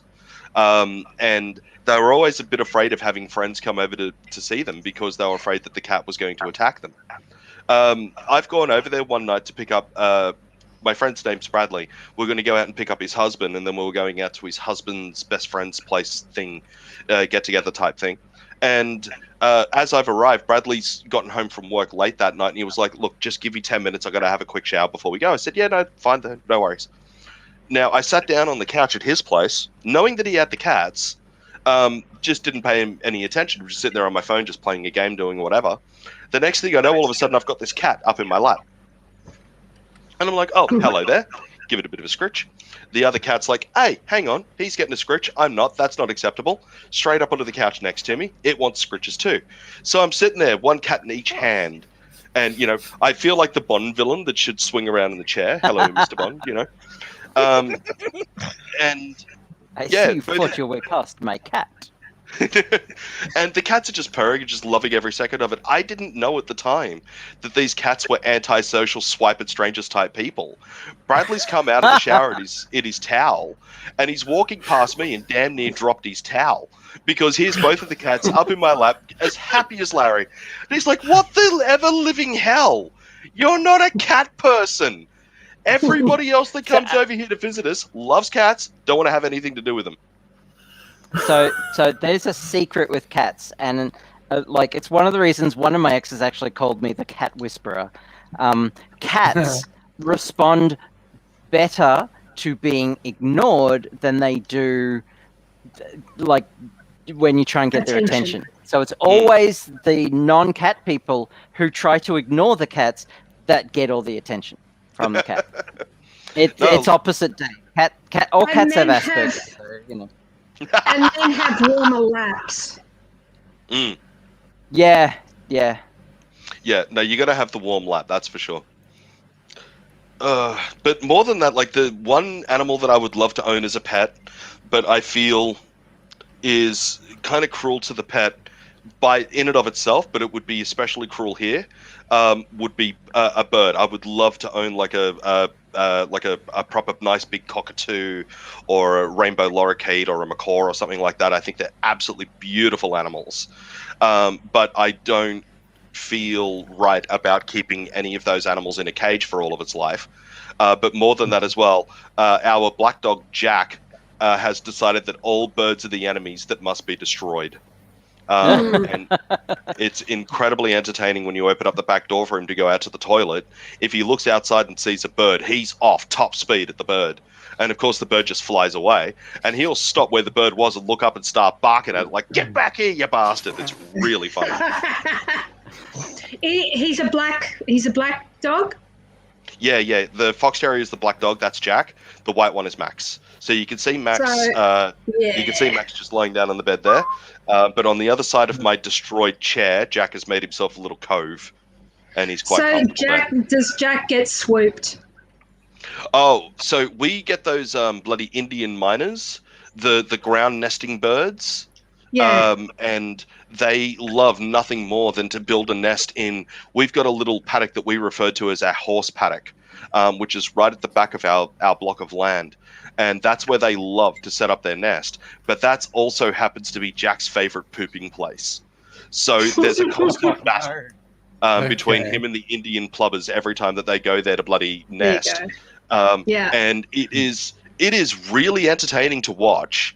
Although you've got to get Jack out of there because he's so stupid that he would attempt to try and poop while these things are swooping him. And the problem is, if they actually get you, the bastards have got hooks on the end of their wings. And while they're not poisonous or venomous or anything like that, if they get the hook into you, they'll still do bloody damage. So, yeah, I don't want to have to rush him off to the vet and pay thousands of dollars to get him to stitch back up. So, we get noisy miners nesting in a certain little crevice between the roof and the gutter. They come back every year. Yeah. And they hate Zorro, our black cat. They always go for the black animal. Or if you've got black hair, they'll go for you. Racist. So, yeah. Racist. And racist. Anyway, on that note, it's bedtime. It's sure, everybody. It's bedtime, yep. Well, thanks for having me in for the last 10 minutes. It was great to see you all. Thanks for having me. Good night. Enjoy the killer night. Long and prosperous. Good night.